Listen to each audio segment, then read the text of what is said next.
Welcome in, fellow Potterheads. Tonight, beneath the starry ceiling of the Great Hall, we will be going over magical tales from the wizarding world to guide you gently into the realm of dreams. Before we disappear behind the veil of dreams, take a moment to cast your support spell, tap the like button, and join our magical community by subscribing. Also, I'm curious what time it is in your corner of the wizarding world. Whether you're watching from California, Hogsmeade, or London, share your location in the comments below. Your participation will be greatly appreciated and helps our magical community grow stronger. Now, the time for incantations has passed. Dim your lights, find your most comfortable position, and prepare to be transported to the world of witchcraft and wizardry as we begin tonight's magical tales. Chapter 1. Why Dumbledore is actually Death from the Three Brothers. Let's start with a theory about Albus Dumbledore, the wise and enigmatic headmaster of Hogwarts, and how he might represent something far more ancient and powerful than merely a wizard. Have you ever considered that Albus Dumbledore might actually be the physical embodiment of death itself, as portrayed in the tale of the Three Brothers? It's a fascinating perspective that transforms our understanding of the wizarding world's most revered figure. The soft crackling of the fire beside us seems to whisper secrets about this possibility, doesn't it? In the tale of the Three Brothers, Death appears as a cunning entity, outwardly congratulatory of the brothers who cheated him by conjuring a bridge across a dangerous river. Death, feeling cheated of his due, pretends to honor their cleverness by offering each brother a gift of their choosing. The eldest brother requests an unbeatable wand, the second asks for power to recall others from death, and the youngest, the wisest of the three, humbly requests something to hide him from death himself. Now, consider Dumbledore's relationship with these very items, the Deathly Hallows. Throughout his long life, Dumbledore managed to possess all three Hallows at different times. He won the Elder Wand from Grindelwald, inherited the invisibility cloak from James Potter, though he returned it to Harry, and discovered the Resurrection Stone inside the Gaunt Ring. What other character in the entire wizarding world has had such an intimate connection with all three Hallows? The parallels between Dumbledore and Death extend beyond mere possession of the Hallows. Consider how Dumbledore greets Harry at King's Cross in the limbo between life and death. "Well done," he says, echoing the congratulatory tone of Death to the brothers who initially evaded him. There's that same sense of a game well played, of respect for a worthy adversary who has, for a time, cheated death. Imagine, if you will, the gentle snowfall outside Godric's Hollow on the night Dumbledore delivered the invisibility cloak to James Potter. Perhaps it wasn't merely a headmaster returning a family heirloom, but death itself ensuring the third brother's cloak would eventually find its way to its rightful inheritor. The fireplace flickers as we contemplate this scene, Death disguised as a kindly wizard, orchestrating the transfer of his own gift through generations. Dumbledore's relationship with the Hallows reveals a profound ambivalence. He coveted them in his youth, then feared his own desire for them, and finally came to understand their true nature. Is this not the perspective of death itself, knowing the allure of immortality, the folly of resurrection, and the wisdom of accepting mortality?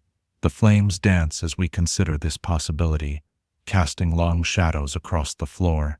In his final years, Dumbledore orchestrated his own death with the precision of one who had intimate knowledge of mortality's mechanisms. He arranged for Snape to kill him, ensuring the Elder Wand's allegiance would be broken. He bequeathed puzzling gifts that would ultimately lead to the destruction of Voldemort's Horcruxes. He prepared Harry for his sacrificial walk into the forest. These are not merely the actions of a wise wizard, but perhaps of death reclaiming control of the narrative. Consider, too, how Dumbledore appears to Harry in the ethereal King's Cross after Voldemort strikes him with the killing curse in the forest. In this liminal space between life and death, who better to greet Harry than Death himself? The firelight seems to pause momentarily as we contemplate this scene, Death appearing as Dumbledore, offering Harry the choice to board a train onward or return to the living. And what of Dumbledore's fascination with the Deathly Hallows symbol? He wore the sign of the Hallows openly as a young man, carved it into a wall at Durmstrang, and even signed letters with it. Later, he inscribed the tales of Beedle the Bard with the symbol again, knowing Hermione would eventually discover it. Would not death take special interest in the symbol that represents its own legend? The flames rise higher as we consider another curious parallel. The third brother eventually greets death as an old friend. In his final moment with Harry before the Battle of Hogwarts, the spectral Dumbledore tells Harry, "Of course it is happening inside your head, Harry. But why on earth should that mean it is not real?" Perhaps this was Death's final acknowledgement that even he exists partially in the realm of consciousness, that death is both a physical reality and a concept we eventually embrace.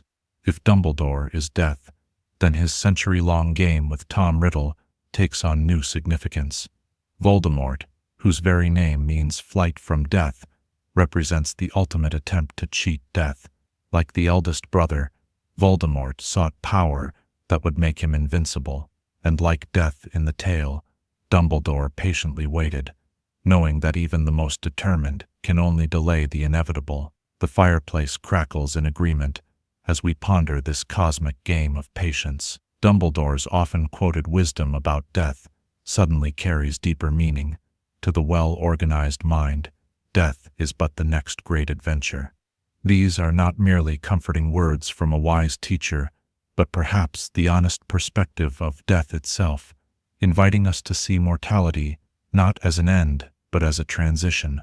Consider how Dumbledore collected memories about Tom Riddle's past, tracking the creation of each Horcrux.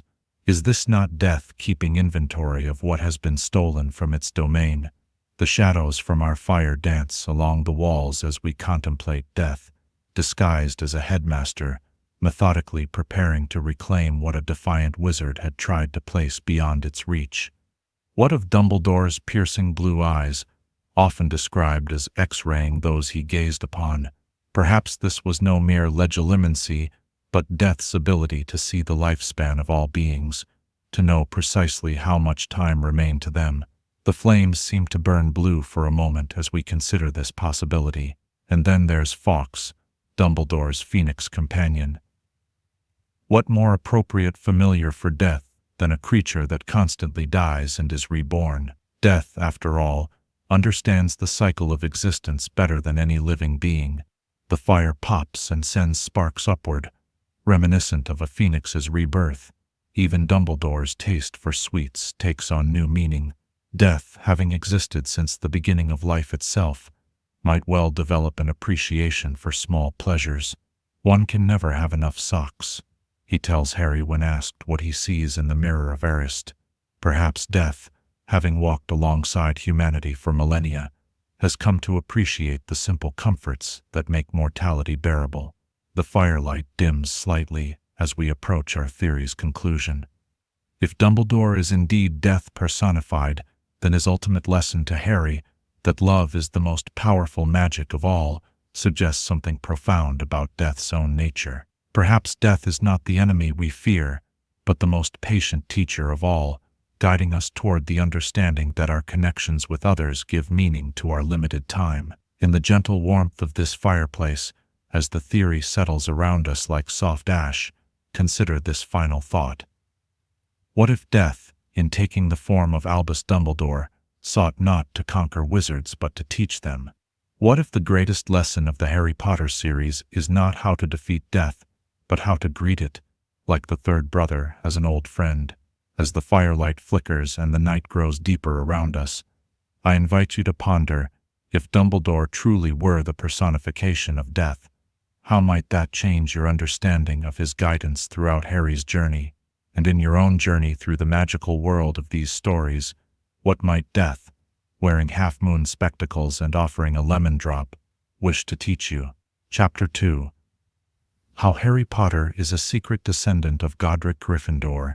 Ancient bloodlines course through the wizarding world like hidden rivers, their paths obscured by time yet flowing with undiminished power. Tonight, as shadows lengthen and the wind whispers secrets beyond our window, Let us explore one of the most intriguing possibilities in the Potter saga, that Harry Potter, the boy who lived, carries within him the noble blood of Godric Gryffindor himself. The notion that Harry might be a descendant of one of the 4 founders of Hogwarts is not merely fanciful speculation, but a theory supported by curious connections and mysterious coincidences that, when woven together, create a tapestry of possibility as rich as the hangings in the Gryffindor common room. Let us begin with perhaps the most compelling piece of evidence: Harry's inexplicable ability to summon and wield the sword of Godric Gryffindor.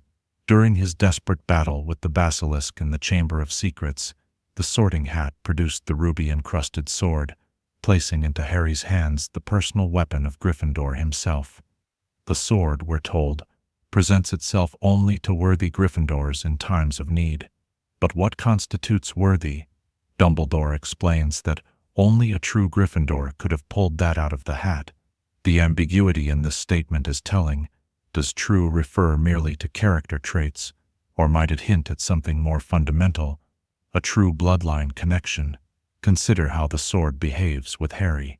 It comes to him not once but twice, appearing again within the frozen pool in the Forest of Dean during the Horcrux hunt. This recurring connection suggests something beyond mere house affiliation.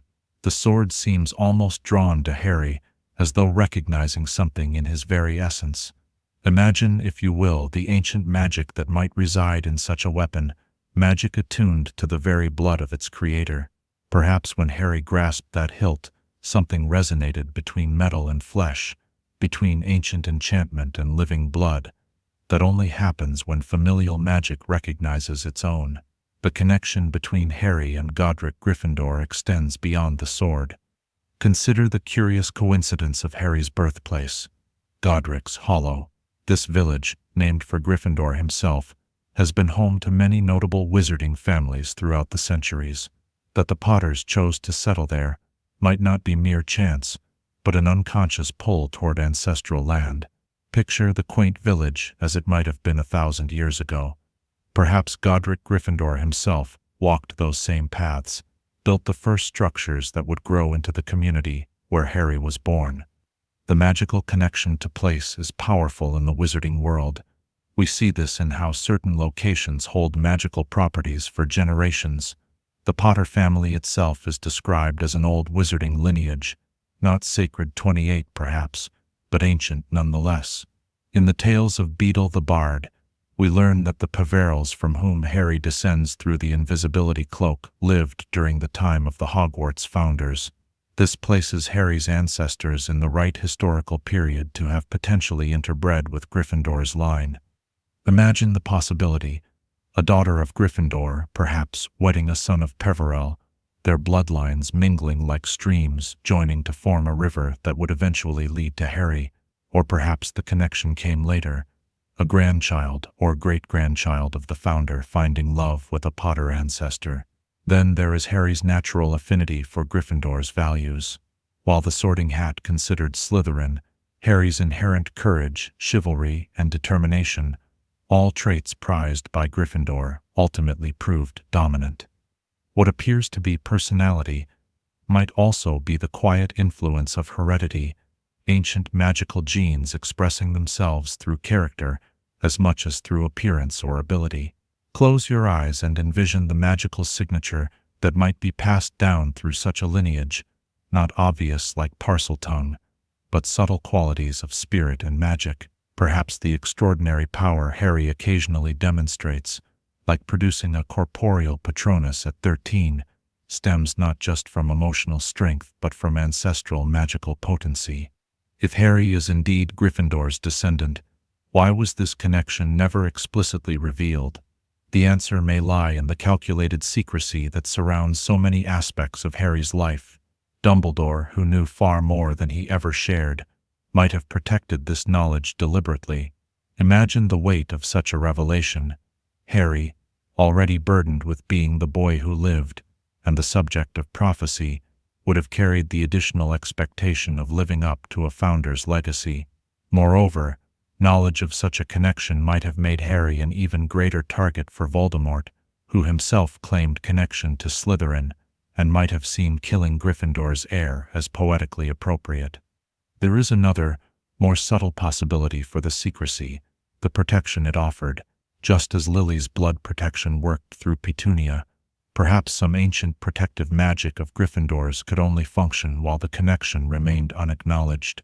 Magic often works in such paradoxical ways in the wizarding world, strongest when unspoken, most powerful when not directly invoked.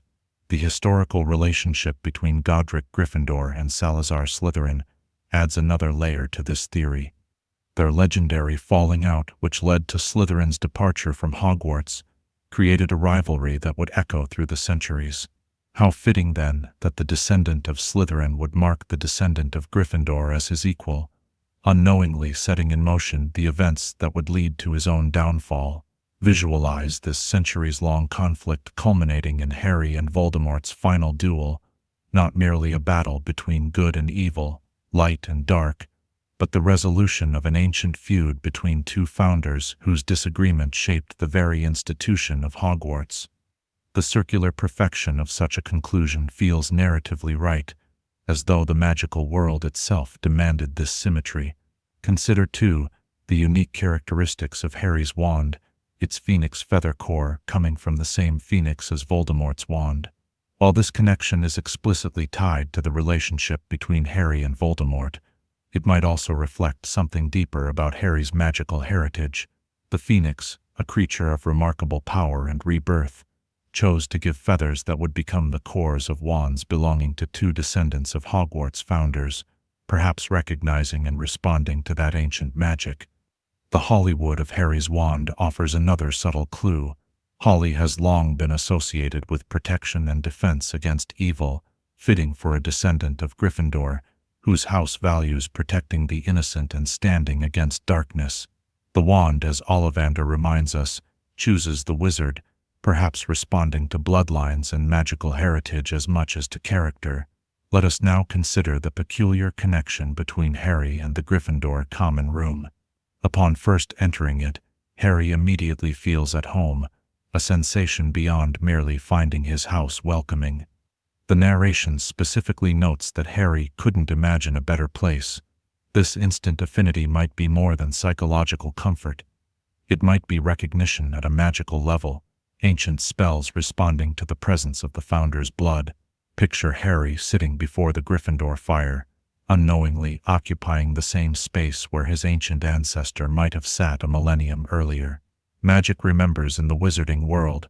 Places hold impressions of those who inhabited them, especially those who created them. The common room itself might have recognized Harry in some subtle way. In the quiet reflection of possibility, we should also consider Harry's natural aptitude for defense against the dark arts, the very subject Godric Gryffindor was said to excel in. While Harry's abilities are often attributed to his connection with Voldemort, they might equally stem from an inherited affinity, magical talent passed down through generations of Gryffindor's descendants. The evidence extends even to physical resemblance. Though descriptions of Gryffindor are limited, we know he was powerfully built and impressive. Harry's father James was tall and athletic, and though Harry remained small and thin throughout his school years, perhaps due to the Dursleys' neglect, by the epilogue he had grown to respectable height. The untamable Potterhair might even be a distant echo of Gryffindor's own appearance. Particularly telling is Harry's immediate and powerful reaction upon seeing Godric Gryffindor's birthplace in Godric's Hollow. Though he had no conscious knowledge of any connection, something in him responded to the village and its history. Magic recognizes its origins, and perhaps on some level, so did Harry. The magical world is full of such connections, bloodlines carrying not just physical traits but magical affinities and abilities. The Gaunts inherited Parseltongue from Slytherin, the Blacks had particular talents in certain branches of magic, and the Peverells passed down an affinity for invisibility magic, culminating in the creation of the perfect cloak. Why, then, would Gryffindor's line not carry its own magical signatures?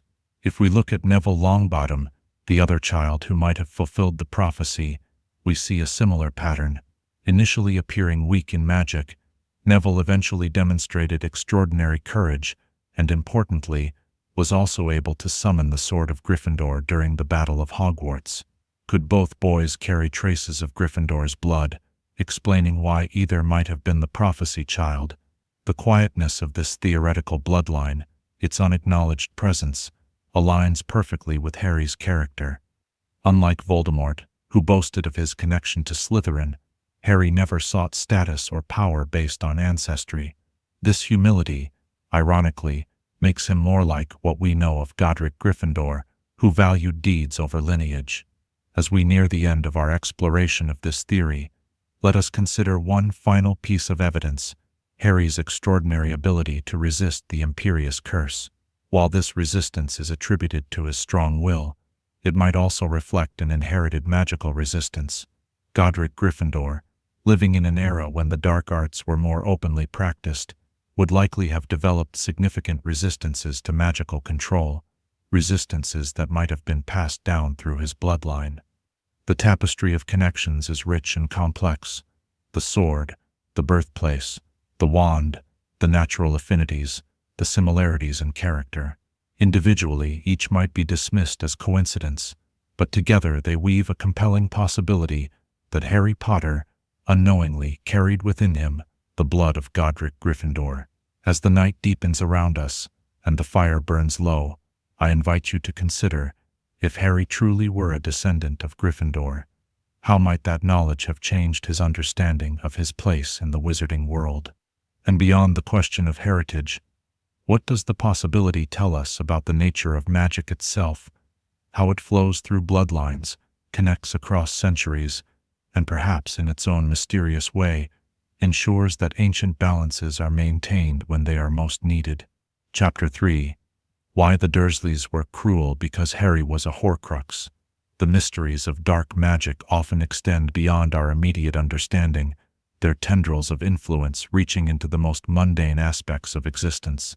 Let us examine a theory that casts the familiar story of Harry's difficult childhood in an entirely new light: the possibility that the Dursleys' notorious cruelty toward Harry stemmed not merely from their dislike of magic, but from the unconscious influence of the Horcrux fragment residing within their nephew. As we explore this perspective, imagine Privet Drive on that November night when Albus Dumbledore placed the infant Harry on the Dursleys' doorstep. Unknown to anyone, even Dumbledore himself, nestled within that sleeping baby was something dark and unnatural, a fragment of Lord Voldemort's shattered soul. This unwitting passenger, this parasitic sliver of the darkest wizard of the age, may have been exerting its malevolent influence from the very beginning. Consider the established properties of Horcruxes as we understand them from the canonical texts. In Harry Potter and the Deathly Hallows, we witness firsthand how the locket Horcrux affected Ron Weasley during the trio's wilderness journey. The normally loyal and good-humored Ron became irritable, suspicious, and ultimately cruel under the locket's influence. His temper flared more easily, his insecurities magnified, and eventually, the darkness drove him to abandon his friends at their moment of greatest need. Now, extend this understanding to the Dursley household. Imagine the Horcrux within Harry acting like a negative magical field, subtly influencing the emotions and behaviors of those in prolonged contact with him. The Dursleys, being muggles with no magical resistance or awareness, would have been particularly susceptible to this dark influence. Vernon Dursley, already predisposed to dislike anything unusual or abnormal, might have found his natural intolerance amplified to outright cruelty by years of proximity to the soul fragment. His purpling face when angered, his disproportionate reactions to minor infractions, his obsessive need to suppress Harry's magic, these might be seen as symptoms of prolonged exposure to a Horcrux's influence. Petunia Dursley presents an even more intriguing case. Her complicated relationship with magic, stemming from her childhood jealousy of her sister Lily, created the perfect foundation for the Horcrux to build upon. What might have been merely resentment or bitterness could have been twisted by the Horcrux's presence into active mistreatment of her sister's child. The voice that whispered that Harry was a burden, a reminder of her inadequacy, a threat to her family's normalcy, might have been amplified by the dark magic she unknowingly housed beneath her roof. Even young Dudley, who had no personal history with the wizarding world to color his perceptions, quickly learned to torment his cousin. Children can be naturally self-centered, but Dudley's extreme bullying behavior and complete lack of empathy toward Harry seems almost unnaturally developed. Perhaps the Horcrux strengthened his worst impulses while suppressing any natural cousin bond that might have formed. Envision the Dursley home, as you might imagine it when Harry wasn't present, during his school years at Hogwarts, for instance. The atmosphere might have lightened considerably, family interactions normalized, tempers cooled. Then, with Harry's return each summer, the invisible miasma of the Horcrux's influence would again permeate the household, bringing with it the return of heightened tensions and cruelty. This theory gains additional support when we consider the gradual change in the Dursleys' behavior over the series. As Harry gained control over his magic and developed his own identity separate from the Horcrux, their treatment of him, while never loving, became somewhat less actively hostile.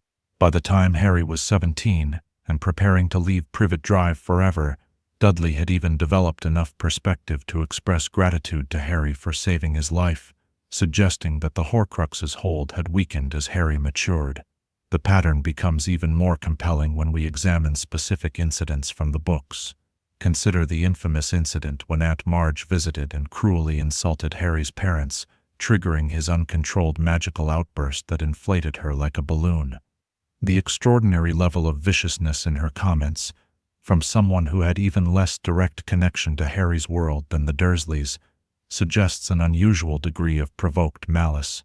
Perhaps being under the same roof as the Horcrux, even for a short visit, intensified her already unpleasant personality.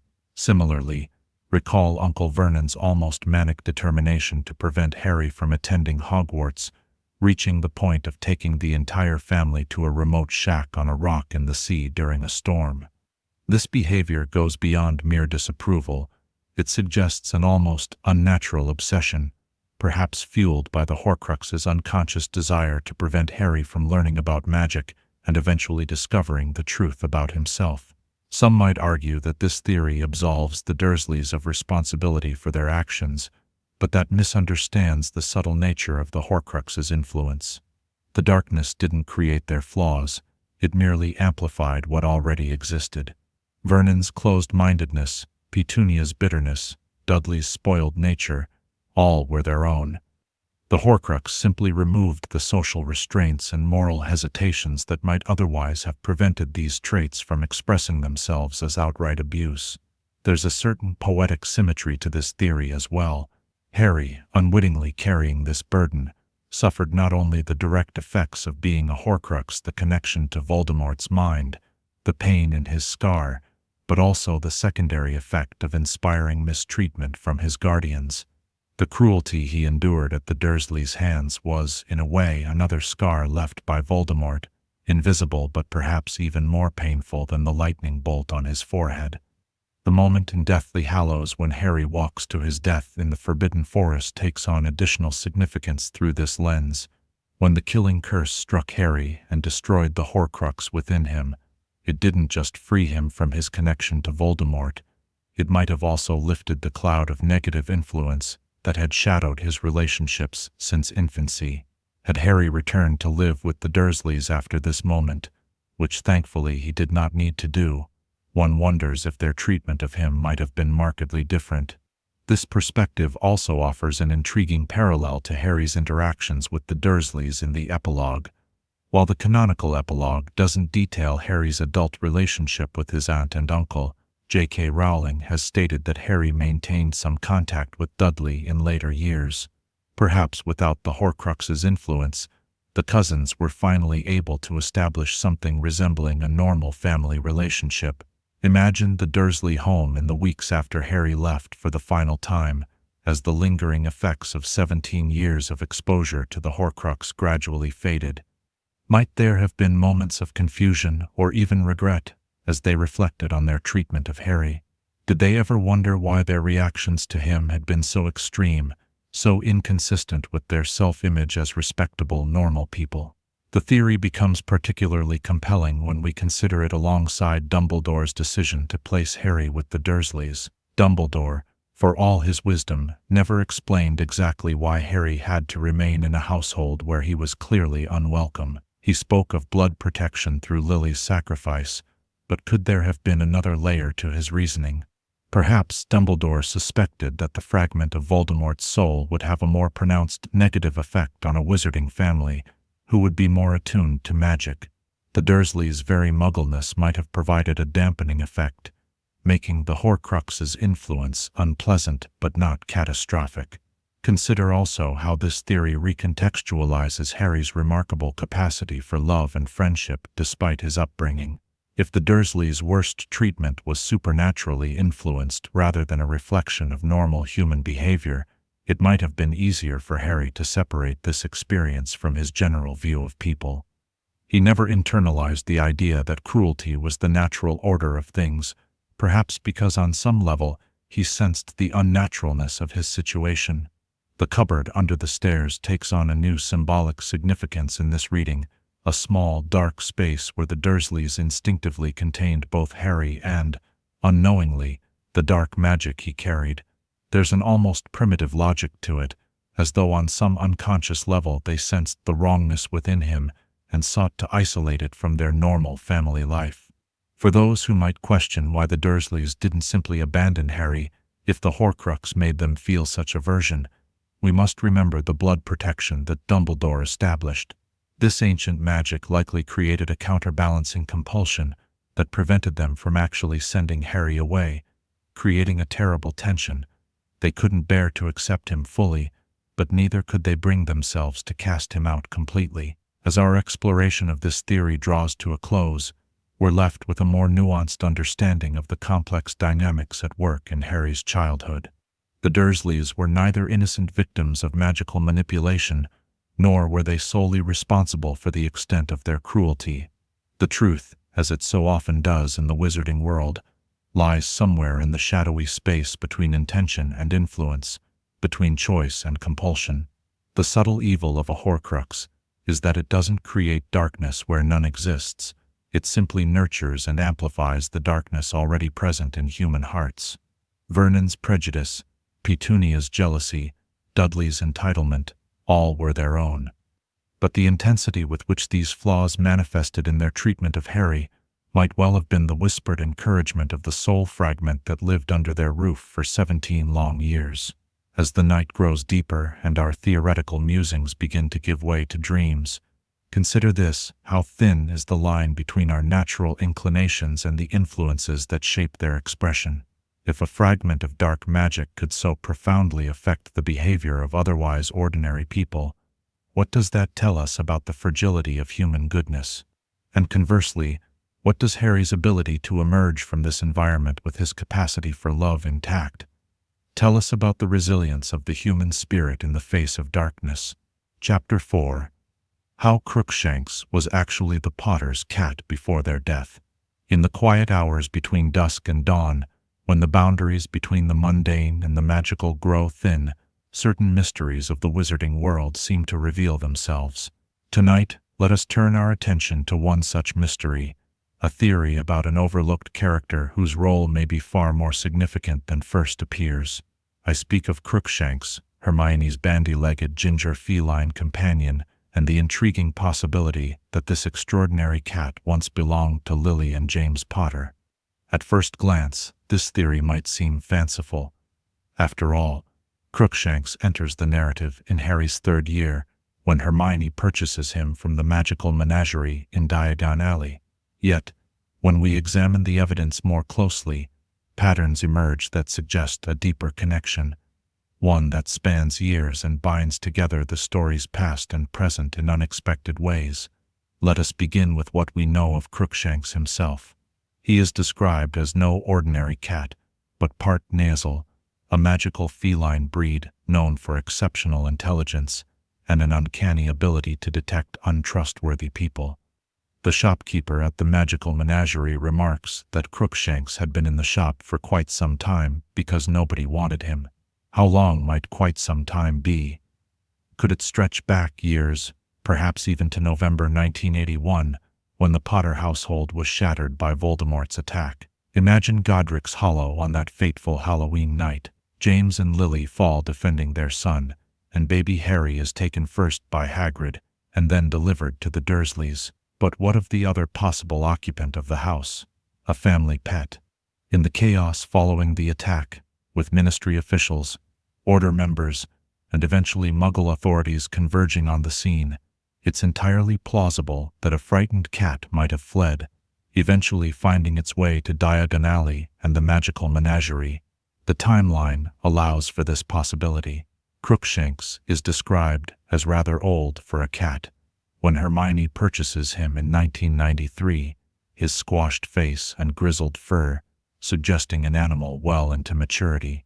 If he had indeed been the Potter's cat in 1981, he would have been at least 12 years old by the time he enters the story directly, elderly for an ordinary cat, but magical cats, particularly those with nasal blood, are known to have extended lifespans. But the theory rests on more than mere chronological possibility. Crookshanks demonstrates behaviors throughout the series that suggest a deeper connection to the events of Harry's past. Most notably, he recognizes Sirius Black in his animagus form immediately, not as a threat, but as an ally. This recognition is remarkable. How would an ordinary cat, even one with Canazal ancestry, instinctively know to trust a large, bear-like dog that all others perceive as threatening? The answer becomes clear if we consider that Crookshanks might have known Sirius during the Potter's years in hiding. If he had lived with the Potter family, he would have been familiar with James's close friend, who would have visited regularly. Apart Niazel's exceptional memory, combined with their ability to recognize disguised humans, would explain Crookshanks's immediate affinity for Padfoot, despite the 12 years that had passed. Consider, too, Crookshanks's relentless pursuit of Scabbers, his seemingly instinctive understanding that the rat was not what he appeared to be. While this is partially explained by his Niazal heritage, making him suspicious of an Imagi, the theory gains additional weight if we consider that Crookshanks might have also recognized Peter Pettigrew from the past. If Pettigrew had visited the Potters before becoming their secret keeper, Crookshanks would have been exposed to his scent and magical signature. After the betrayal, wouldn't a loyal family pet harbor a particular animosity toward the man who betrayed his family? Imagine Crookshanks in the Potter household, perhaps curled up by the fire as baby Harry played on the carpet, perhaps watching from a windowsill as James and Lily entertained their friends. The cat would have witnessed the comings and goings of the marauders, would have observed their interactions, would have formed opinions on each of them in the way that intelligent animals do. This history would explain his immediate sorting of Sirius into friend and Pettigrew into foe categories, upon encountering them years later. The connection between Crookshanks and the Potters adds poignant layers to many scenes throughout the series. When the cat curls up beside Harry in the Gryffindor common room, is it merely seeking warmth? Or is there a subconscious recognition, a familiar scent perhaps, or a similarity in magical signature to the baby he once knew? When Crookshanks helps Sirius enter Gryffindor Tower, is he merely assisting a new friend, or is he actively working to reunite his former owner's son with his godfather? The cat's extraordinary efforts to bring Sirius and Harry together take on new meaning through this lens. Rather than simply responding to Sirius's persuasion, Crookshanks might have been driven by a deeper motivation to help restore the familial connections that were severed on that Halloween night. In stealing the passwords to Gryffindor Tower for Sirius, in leading Sirius to the Shrieking Shack, in all his efforts to expose Pettigrew, we might be witnessing not just the actions of a clever magical creature, but the loyalty of a family pet extending beyond death.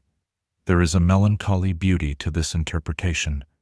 The idea that, while James and Lily did not survive, a small piece of their household did, that something living moved from their world into Harry's, creating a connection that neither Harry nor the cat consciously recognized. Consider how Lily might have loved this unusual pet. Perhaps she was drawn to his intelligence, his independence, his distinctiveness. Perhaps as a student of charms, She appreciated having a familiar who possessed his own innate magic. James, with his affinity for mischief, might have appreciated the cat's cleverness and willfulness. One can imagine the young family with their loyal, if somewhat cantankerous, magical pet, a small, perfect domestic tableau before tragedy struck. What might Crookshanks have witnessed in those final days in Godric's Hollow? Perhaps he sensed the growing tension, the fear that permeated the household as the Potters went into hiding. Perhaps he observed the secret keeper charm being performed, watched as Pettigrew committed to his fatal role. Animals, particularly magical ones, often perceive things that humans miss, subtle shifts in behavior, the scent of deception or fear. And on that last night, what did he experience? Did he sense Voldemort's approach? Did he try to warn his family in whatever way a cat might? Did he flee when the killing began? Or did he hide within the house, emerging only after the destruction was complete? The narrative does not tell us, but the possibility adds a silent witness to that pivotal night in wizarding history. If we accept this theory, Crookshanks' eventual adoption by Hermione takes on an almost fated quality.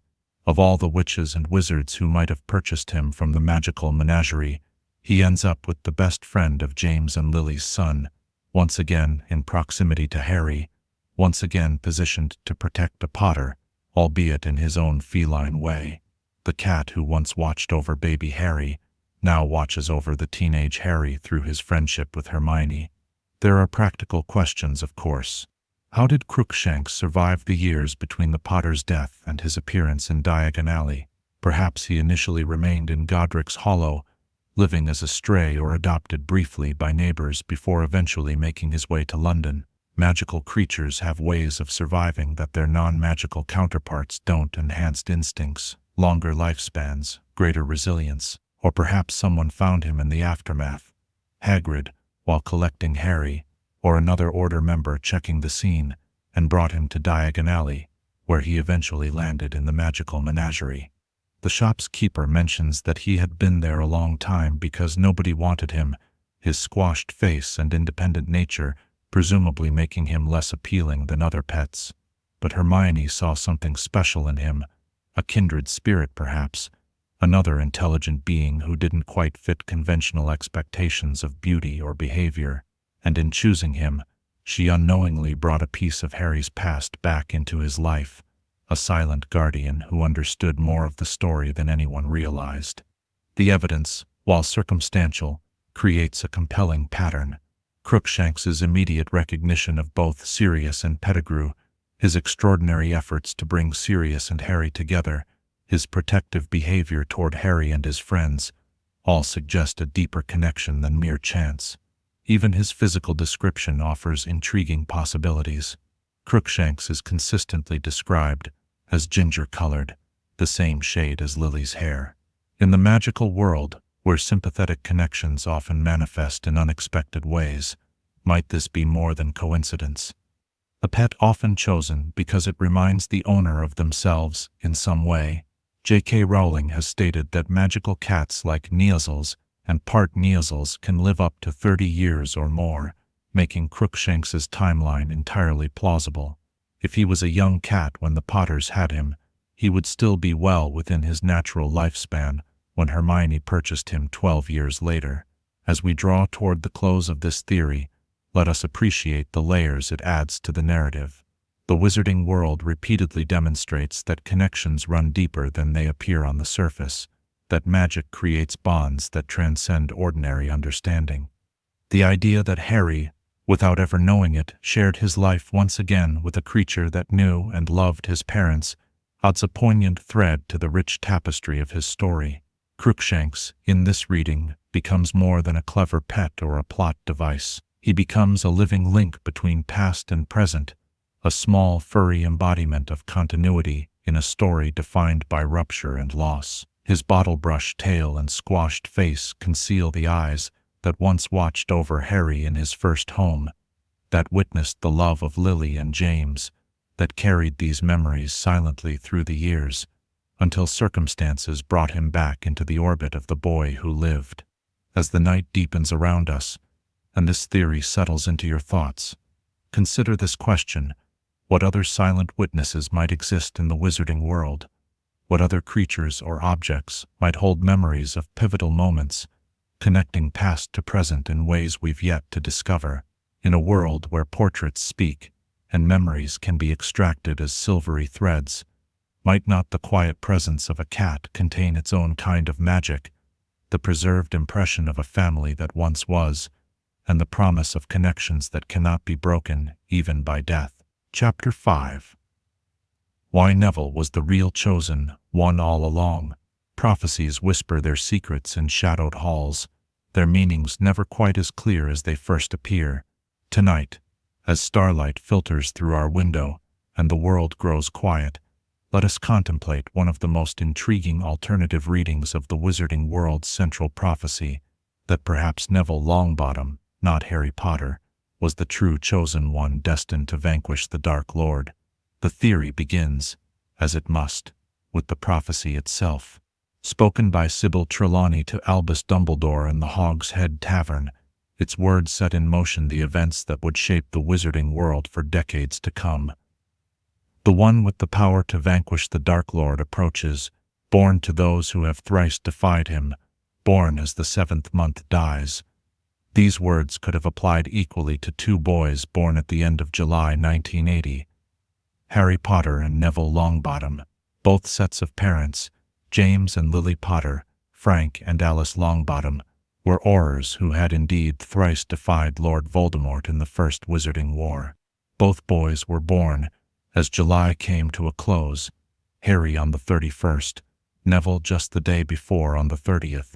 The conventional understanding, of course, is that Voldemort himself designated Harry as his equal by attempting to kill him, thereby fulfilling another line of the prophecy, and the Dark Lord will mark him as his equal.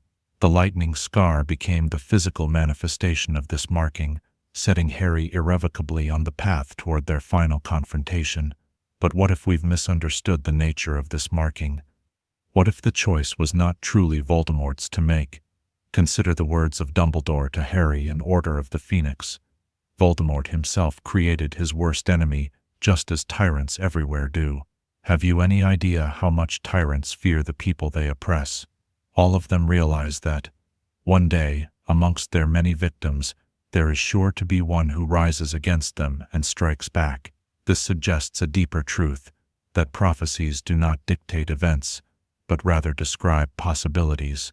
The power ultimately lies in the choices made by those involved. When Voldemort chose to target Harry based on the partial prophecy reported by Severus Snape, he set in motion a self-fulfilling prophecy.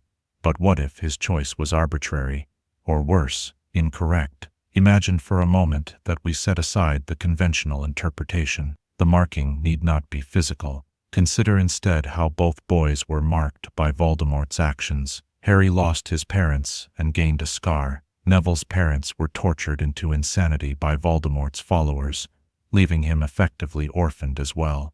Both boys grew up without their parents' guidance because of Voldemort's reign of terror. Both were marked by loss and suffering. The phrase, "mark him as his equal," takes on new meaning when we consider that Voldemort himself, a half-blood raised without parents, created through his actions two boys with parallel childhood traumas. In this reading, both Harry and Neville were marked. Both were potential chosen ones, equal candidates to fulfill the prophecy. What makes this theory particularly compelling is how Neville's narrative arc shadows Harry's throughout the series, creating a pattern of parallel development that suggests two potential heroes, not just one. Consider their beginnings at Hogwarts. Both boys arrive somewhat unprepared for the wizarding world. Harry because of his upbringing with Muggles, Neville because of his family's fear that he might be a squib. Both possess wands with significant connections. Harry's shares a core with Voldemort's, while Neville initially uses his father's wand, creating a connection to the parent he lost to the war. Their first-year experiences establish them as opposite sides of the same coin. When Malfoy steals Neville's Remembrall during flying lessons, it's Harry who recovers it, demonstrating his natural flying ability. Later, When Harry, Hermione, and Ron lose 150 points for Gryffindor, it's Neville who stands up to them, showing the courage that would later define him. The Sorting Hat's decisions for both boys are telling. It briefly considers Slytherin for Harry, while Neville begs to be placed in Hufflepuff, each showing uncertainty about their true nature. As the series progresses, their parallel development continues. In Chamber of Secrets, while Harry discovers his Parseltongue ability, unwittingly revealing his connection to Voldemort, Neville struggles with basic magic, seeming to confirm his status as a marginal character. Yet even this apparent weakness becomes significant. Neville's initial magical difficulties mirror Harry's struggles with occlumency later in the series. Both boys have areas where their magic falters, suggesting comparable but different paths of development. Prisoner of Azkaban brings another layer of symmetry. Harry confronts the specter of his parents' betrayer in Sirius Black, initially believing him guilty, while Neville lives with the knowledge that Bellatrix Lestrange, who tortured his parents, remains imprisoned in Azkaban. Both boys carry the weight of their parents' fates, their present lives shadowed by past violence. By Goblet of Fire, subtle indications of Neville's importance emerge. Professor Moody, actually Barty Crouch Jr., one of those responsible for torturing Neville's parents, takes special interest in Neville, giving him books on magical plants, knowledge that would later prove crucial to Harry's Triwizard Tournament success. This moment is doubly significant when we consider that Crouch Jr., a Death Eater, who participated in the attack on the Longbottoms, unwittingly helps prepare Neville for his future role. The Department of Mystery's battle in Order of the Phoenix marks a turning point for both boys. Harry goes seeking to save his godfather. Neville accompanies him out of loyalty. Both encounter the prophecy orb that connects them, the physical record of the words that tied their fates together before they were born. And most significantly, both face Bellatrix Lestrange, the witch who represents for Neville what Voldemort represents for Harry, the architect of his personal tragedy. As we move into Half-Blood Prince, their paths continue to reflect each other. While Harry receives private lessons from Dumbledore about Voldemort's past, Neville quietly develops his own strength, his determination forged by the previous year's battle. When the call comes to reform Dumbledore's army during Deathly Hallows, it is Neville who steps into the leadership role at Hogwarts while Harry pursues his mission outside the school. This parallel development culminates in the Battle of Hogwarts, where Neville's role becomes unmistakably significant. When Harry appears dead and hope seems lost, it is Neville who stands against Voldemort, declaring continued resistance. And in a moment that perfectly balances Harry's confrontation with Voldemort, Neville destroys the final Horcrux, Nagini, using the Sword of Gryffindor, the same weapon Harry used to destroy the first Horcrux, the Diary, years earlier. This parallelism suggests something profound about the prophecy. Perhaps its fulfillment required not one chosen one but two, Harry to destroy Voldemort himself, and Neville to ensure that Voldemort could be destroyed by eliminating Nagini. Neither could have succeeded without the other, making them co-fulfillments of the prophecy rather than alternative candidates. But the theory that Neville was the true chosen one goes deeper still when we consider the nature of prophecy itself in the wizarding world. Divination is repeatedly portrayed as an imprecise art, open to interpretation and influenced by the choices of those involved. As Dumbledore tells Harry, prophecies only become significant when people make them significant. What if Voldemort, in choosing to target Harry based on the partial prophecy, simply chose wrong? What if Neville was always the one truly destined to vanquish him? This reading casts Harry's role in a new light, not as the prophesied savior, but as the unexpected variable, the element Voldemort never accounted for in his calculations. Consider the moment when Neville pulls the Sword of Gryffindor from the Sorting Hat during the final battle. This mirrors Harry's retrieval of the sword from the hat in the Chamber of Secrets, suggesting that both boys were equally worthy Gryffindors, equally capable of wielding this powerful artifact that presents itself only to the worthy. The sword, which takes in only that which makes it stronger, accepts both boys as wielders, suggesting a fundamental equality between them. There's a beautiful symmetry to the idea that while Voldemort obsessed over Harry, the true threat to his power was quietly developing elsewhere, overlooked and underestimated. Neville's transformation from a forgetful, magically awkward boy to the defiant leader who declares, "I'll join you when hell freezes over," to Voldemort himself, becomes not just a satisfying character arc, but the fulfillment of a destiny. The theory gains additional support from the way Neville's confidence and magical ability blossom once he obtains his own wand after the Department of Mysteries battle. His previous use of his father's wand, a wand that hadn't chosen him, had impeded his magical development. With his own wand, selected specifically for him, Neville's true power emerges. This mirrors Harry's special connection with his wand, suggesting again that both boys had similar potential that manifested in different ways. If we accept this theory, certain events take on new significance. The prophecy's wording, "Either must die at the hand of the other, for neither can live while the other survives," traditionally interpreted as referring to Harry and Voldemort, could instead describe Neville and Voldemort.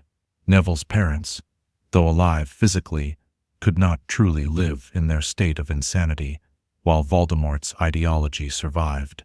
Conversely, Voldemort's vision for the wizarding world could not be realized, while people like Neville survived to oppose him. Even Neville's affinity for herbology, often seen merely as a character trait, gains prophetic significance. Plants represent growth, renewal, and the natural cycle of death and rebirth, themes central to Voldemort's defeat. Neville's skill with living things stands in stark contrast to Voldemort's affinity for death and stagnation. Where Voldemort sought to conquer death through artificial means, Neville understood and worked with the natural world. Perhaps most compelling is the way this theory transforms our understanding of choice and destiny in the wizarding world. If both Harry and Neville were potential chosen ones, then the prophecy didn't dictate a single fixed future, but outlined multiple possibilities. The true outcome was determined not by fate alone, but by the choices made by everyone involved. Voldemort in targeting Harry, Dumbledore in protecting both boys in different ways, and ultimately Harry and Neville themselves in choosing to stand against darkness. This reading doesn't diminish Harry's role or courage, but rather expands our understanding of heroism in the story. Harry and Neville become complementary heroes, each fulfilling different aspects of the prophecy, each crucial to Voldemort's ultimate defeat. Where Harry brought the direct confrontation, the spectacular clash of opposed forces, Neville provided the quiet strength, the unexpected resistance that proved equally necessary. As we near the conclusion of our exploration, another layer emerges, the symbolic significance of Neville's name. Longbottom suggests deep roots, endurance, steadfastness, qualities Neville embodies throughout the series. Neville derives from Norman French, meaning new town or new settlement, perhaps foreshadowing his role in building the new wizarding world that would emerge after Voldemort's defeat. Names have power in the wizarding world, and Neville suggests a hero who endures and then helps create something new from the ashes of conflict. The conventional narrative tells us that Harry was the chosen one, because Voldemort chose him, marking him with the lightning scar. But this theory invites us to consider a more complex interpretation, that the true fulfillment of the prophecy required both boys, each marked in different ways, each bringing different strengths to the final confrontation. Perhaps the prophecy was never about a single chosen one, but about the unexpected ways destiny manifests across multiple lives. As the night deepens and our theoretical journey draws to a close, I invite you to consider this question in a world where prophecies speak of possibilities rather than certainties, where choice shapes destiny as much as destiny shapes choice. Might the true power to vanquish darkness lie not in being the chosen one, but in choosing to act as though you are? And if so, what does Neville's journey from frightened first year to sword-wielding defender of Hogwarts teach us about the nature of courage, destiny, and the quiet power of those whom history does not immediately recognize as heroes? Chapter 6. How Ron Weasley is a time-traveling Dumbledore. Time curls and folds upon itself in the wizarding world, offering us glimpses of possibilities that extend beyond our conventional understanding. As the evening deepens around us and imagination takes flight, allow me to share with you one of the most delightfully inventive theories to emerge from the depths of Harry Potter speculation. The notion that Ronald Bilious Weasley and Albus Percival Wulfric Brian Dumbledore might, in fact, be the same person, separated only by the flowing river of time. At first hearing, this theory might seem fanciful, even outlandish. After all, Ron is a ginger-haired, freckle-faced boy from a loving but impoverished family, while Dumbledore is the greatest wizard of the modern age, a man of profound wisdom and mysterious past. Yet, when we examine the tapestry of clues woven throughout the series, patterns emerge that hint at connections perhaps too numerous to be mere coincidence. Let us begin with the fundamentals of such a theory, the mechanics of time travel in the wizarding world. We know from Prisoner of Azkaban that time-turners exist, allowing witches and wizards to revisit hours already lived. Hermione uses one throughout her third year to attend multiple classes occurring simultaneously. The Department of Mysteries houses many such devices, suggesting that time magic is an area of active magical research. But what if more powerful instruments exist, or will exist, capable of sending a wizard, not just hours but decades into the past? Imagine an elderly Dumbledore, nearing the end of his life, choosing to complete one final grand adventure, to return to his own story at its beginning, to guide Harry Potter from a different perspective, to experience the defeat of Voldemort, not as the chess master moving pieces from afar, but as a central participant in the struggle. The physical differences between Ron and Dumbledore are easily addressed within the framework of magical theory. Extensive transfiguration, age regression potions, or even the magical equivalent of what Muggles would call plastic surgery, could transform the appearance of an elderly wizard into that of a young boy. Perhaps the auburn hair of young Albus Dumbledore, as described in the memories seen in the Pensieve, simply darkened with age to become the vibrant ginger we see in Ron, a common enough phenomenon in natural hair color progression. But the theory extends far beyond physical resemblance. Consider the strategic mind that both characters possess. Dumbledore, the brilliant chess master of the Order of the Phoenix, orchestrating moves and countermoves against Voldemort across decades, and Ron, whose defining moment in Philosopher's Stone comes during the life-sized wizard's chess match, where he demonstrates not just skill but a willingness to sacrifice himself for the greater goal, a trait that distinctly characterizes Dumbledore's own approach to the war against Voldemort. Ron's unexpected moments of profound wisdom take on new significance when viewed through this lens. His offhand comments occasionally contain insights that seem beyond his years, as though the accumulated wisdom of a long life sometimes slips through the carefully constructed persona of an ordinary teenage boy. Consider, too, the curious relationship between Ron and Dumbledore throughout the series. They have remarkably few direct interactions, unusual for two such significant figures in Harry's life. Is this perhaps because direct contact might risk revealing too much, might strain even the most carefully constructed magical disguise? When they do interact, Dumbledore treats Ron with a curious blend of distance and amusement, as though enjoying a private joke. Even Ron's family connections could be explained within this theoretical framework. The Weasleys, though pure-blooded, are not recorded among the sacred 28 most ancient wizarding families, specifically because of their Muggle sympathies, a position that aligns perfectly with Dumbledore's well-known views on Muggle rights. What better family to integrate oneself into than one whose values match your own so precisely? If we allow our imagination to wander further along this path, certain mysteries about Dumbledore find potential resolution. His knowledge of Room of Requirement, which he claims to have discovered only once when seeking a bathroom, might instead come from the adventures he had there as a member of Dumbledore's army, while being Ron. His trust in Hagrid, often questioned given the groundskeeper's tendency to reveal secrets, Makes more sense if Dumbledore had personally witnessed Hagrid's unwavering loyalty through Ron's experiences.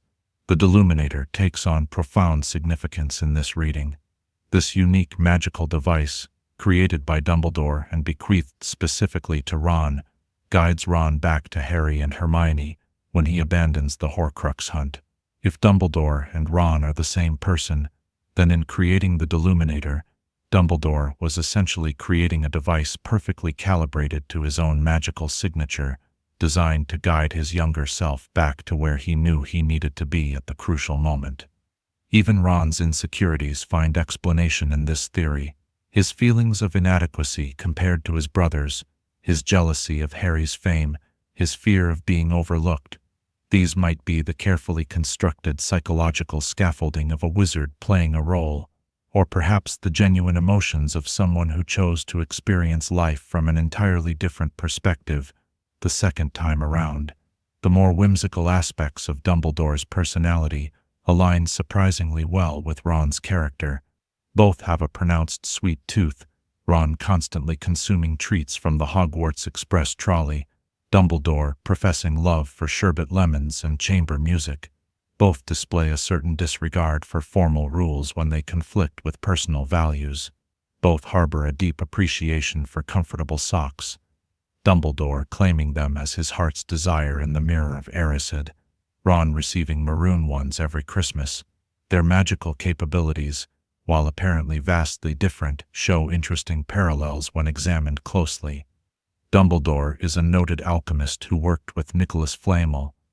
Ron displays unexpected aptitude with potions ingredients when properly motivated. Dumbledore is skilled at delicate charms work. Ron, though generally average in academics, occasionally produces charm work of surprising sensitivity, particularly in later books as he develops his abilities. Let us indulge the theory further and consider what motivation might drive such an extraordinary act of temporal displacement. Perhaps Dumbledore, reflecting on his life as he faced death, recognized how distant he had become from the actual experiences of those he guided. Perhaps he wished to truly understand Harry Potter, not as a piece to be moved in the game against Voldemort, but as a friend. What better way to gain this perspective than to become Harry's closest companion? Or perhaps more pragmatically, Dumbledore recognized that his careful plans required confirmation and occasional adjustment that his elderly self could not provide. By becoming Ron, he could ensure that Harry received the subtle guidance needed at crucial moments, the chess strategies of a grandmaster executed from the board itself rather than from above. The theory even offers an elegant explanation for one of the series' greatest mysteries, how Dumbledore could have been so certain about so many aspects of Voldemort's return and the path to his defeat. Rather than relying solely on brilliant deduction and spy networks, perhaps Dumbledore had already lived through these events once, had already seen how the pieces would move across the board. For those inclined to literary analysis, this interpretation creates a fascinating closed time loop narrative. Dumbledore orchestrates the defeat of Voldemort, then travels back in time to become Ron, experiencing the victory from a new perspective, eventually growing old again, to become the Dumbledore who will initiate the cycle anew. An eternal recursion, fitting for a wizard who explained to Harry that to the well-organized mind, death is but the next great adventure. The timing even works, in its way. Albus Dumbledore was born in 1881, according to established wizarding history. If he lived to be approximately 150 years old, not unusual for powerful wizards, he would reach the technical advances of the 2030s, perhaps precisely the era when magical time travel beyond hours or days might become possible. Of course, this theory must contend with certain contradictions. Ron's presence at moments when Dumbledore is also present presents an apparent paradox, though one potentially resolved through the use of time turners for short-term adjustments. The difference in magical ability is stark, though this could be explained by Ron deliberately underperforming to maintain his cover. The theory requires significant suspension of disbelief, but in a world of moving staircases, living portraits, and souls split into 7 pieces, Perhaps that suspension is merely another leap into magical possibility. What makes this theory particularly endearing is not its likelihood, but the way it recontextualizes Ron's role in the narrative. No longer the sidekick overshadowed by the chosen one and the brightest witch of her age, Ron becomes perhaps the most important strategist in the entire series, the chess master who placed himself on the board, sacrificing his identity and comfortable existence to ensure Voldemort's defeat from the inside. Ron's moments of apparent jealousy and insecurity transform from character flaws to masterful acting, or perhaps the genuine emotional experience of a great wizard choosing to live as an ordinary boy, discovering anew the challenges of adolescence and friendship when experienced from a different angle. His occasional brilliant insights are no longer lucky accidents, but the wisdom of age slipping through the youthful mask. Even his romance with Hermione takes on new dimensions. Perhaps Dumbledore, who lived a life largely isolated from intimate connections, chose this second journey through time, partly to experience the love and family he had denied himself in his first life. His deliberate departure during the Horcrux hunt might represent not abandonment, but a calculated move to allow Harry and Hermione to develop the independence they would need for challenges ahead. As we drift towards sleep and allow this theory to settle into our imagination, we might reflect on the nature of time itself in the wizarding world. If such a journey were possible, if Ron truly were Dumbledore displaced in time, it would suggest a universe where time is not a straight line but a circle, where endings become beginnings, and where the greatest adventures may not be those that take us to new places, but those that allow us to revisit familiar ones with new eyes. The beauty of this theory lies not in its probability, but in its possibility, in the ways it invites us to reconsider characters we thought we knew, to examine the story from angles we had not considered. Like the best magical thinking, it transforms the ordinary into the extraordinary, reveals the remarkable within the seemingly mundane. As you drift toward dreams, perhaps you might consider, if you possessed the power to return to your own story and experience it from an entirely different perspective, which role would you choose to play? What insights might you gain from seeing familiar events through new eyes? And like Dumbledore perhaps becoming Ron, what joys might you discover in experiencing life, not from the perspective of the wise mentor guiding from afar, but as the loyal friend standing steadfastly beside those you wish to protect. Chapter 7. Why Draco Malfoy is actually a werewolf. Shadows often conceal the most intriguing secrets, particularly in the corners of the wizarding world where darkness gathers. As night settles around us, and the moon rises high, let us turn our contemplative gaze toward one of the more compelling mysteries surrounding a character whose complexities grew with each passing year. Draco Malfoy, and the subtle evidence suggesting he may have been afflicted with lycanthropy during his 6th year at Hogwarts. This theory, while never confirmed within the canonical text, finds its foundation in the marked transformation of Draco's character during Harry Potter and the Half-Blood Prince. The once proud, strutting heir to the Malfoy legacy becomes a shadow of himself, gaunt, haunted, withdrawn. While these changes are explicitly attributed to the impossible task Voldemort has set before him, to kill Albus Dumbledore, the specific nature of his deterioration hints at something beyond mere psychological distress. Let us begin by considering the timing. The summer before Draco's 6th year marks a significant turning point for the Malfoy family. Lucius has failed Voldemort in the Department of Mysteries battle, and now languishes in Azkaban. The Dark Lord, residing at Malfoy Manor, seeks to punish the family for this failure. What if this punishment extended beyond merely assigning Draco an impossible task? What if Voldemort, in his cruelty, arranged a more permanent, more visceral form of suffering? Fenrir Greyback, the most savage werewolf in wizarding Britain, had allied himself with Voldemort's cause. Known for deliberately positioning himself near children during his transformations, Greyback used lycanthropy as a weapon of terror. The text confirms his presence at Malfoy Manor during this period, a predator within the family sanctuary. The conditions were perfect for Voldemort to orchestrate a punishment that would continue to unfold long after he had departed. Consider Draco's physical appearance upon returning to Hogwarts. Harry notes that he looks distinctly ill, with dark shadows under his eyes and a distinctly grayish tinge to his skin. This description aligns remarkably well with Remus Lupin's appearance throughout the series: the persistent pallor, the shadows beneath the eyes, the general aura of someone bearing a terrible burden. Werewolves in the wizarding world carry their condition in their appearance even in human form, marked by the monthly trauma their bodies endure. Draco's behavior follows patterns similar to those exhibited by Lupin years earlier. He becomes secretive, disappearing from his usual haunts for extended periods. He loses interest in activities that once defined his identity: Quidditch, tormenting younger students, even his prefect duties. When confronted by professors about missed assignments, he responds with uncharacteristic apathy.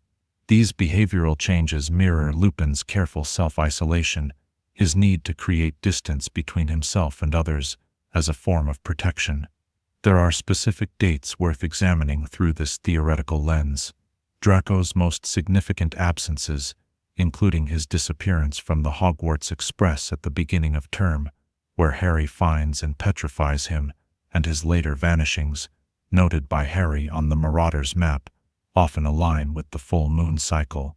While not every disappearance corresponds perfectly, that would make the pattern too obvious, both to readers and to characters within the story. Enough coincide to create a compelling pattern.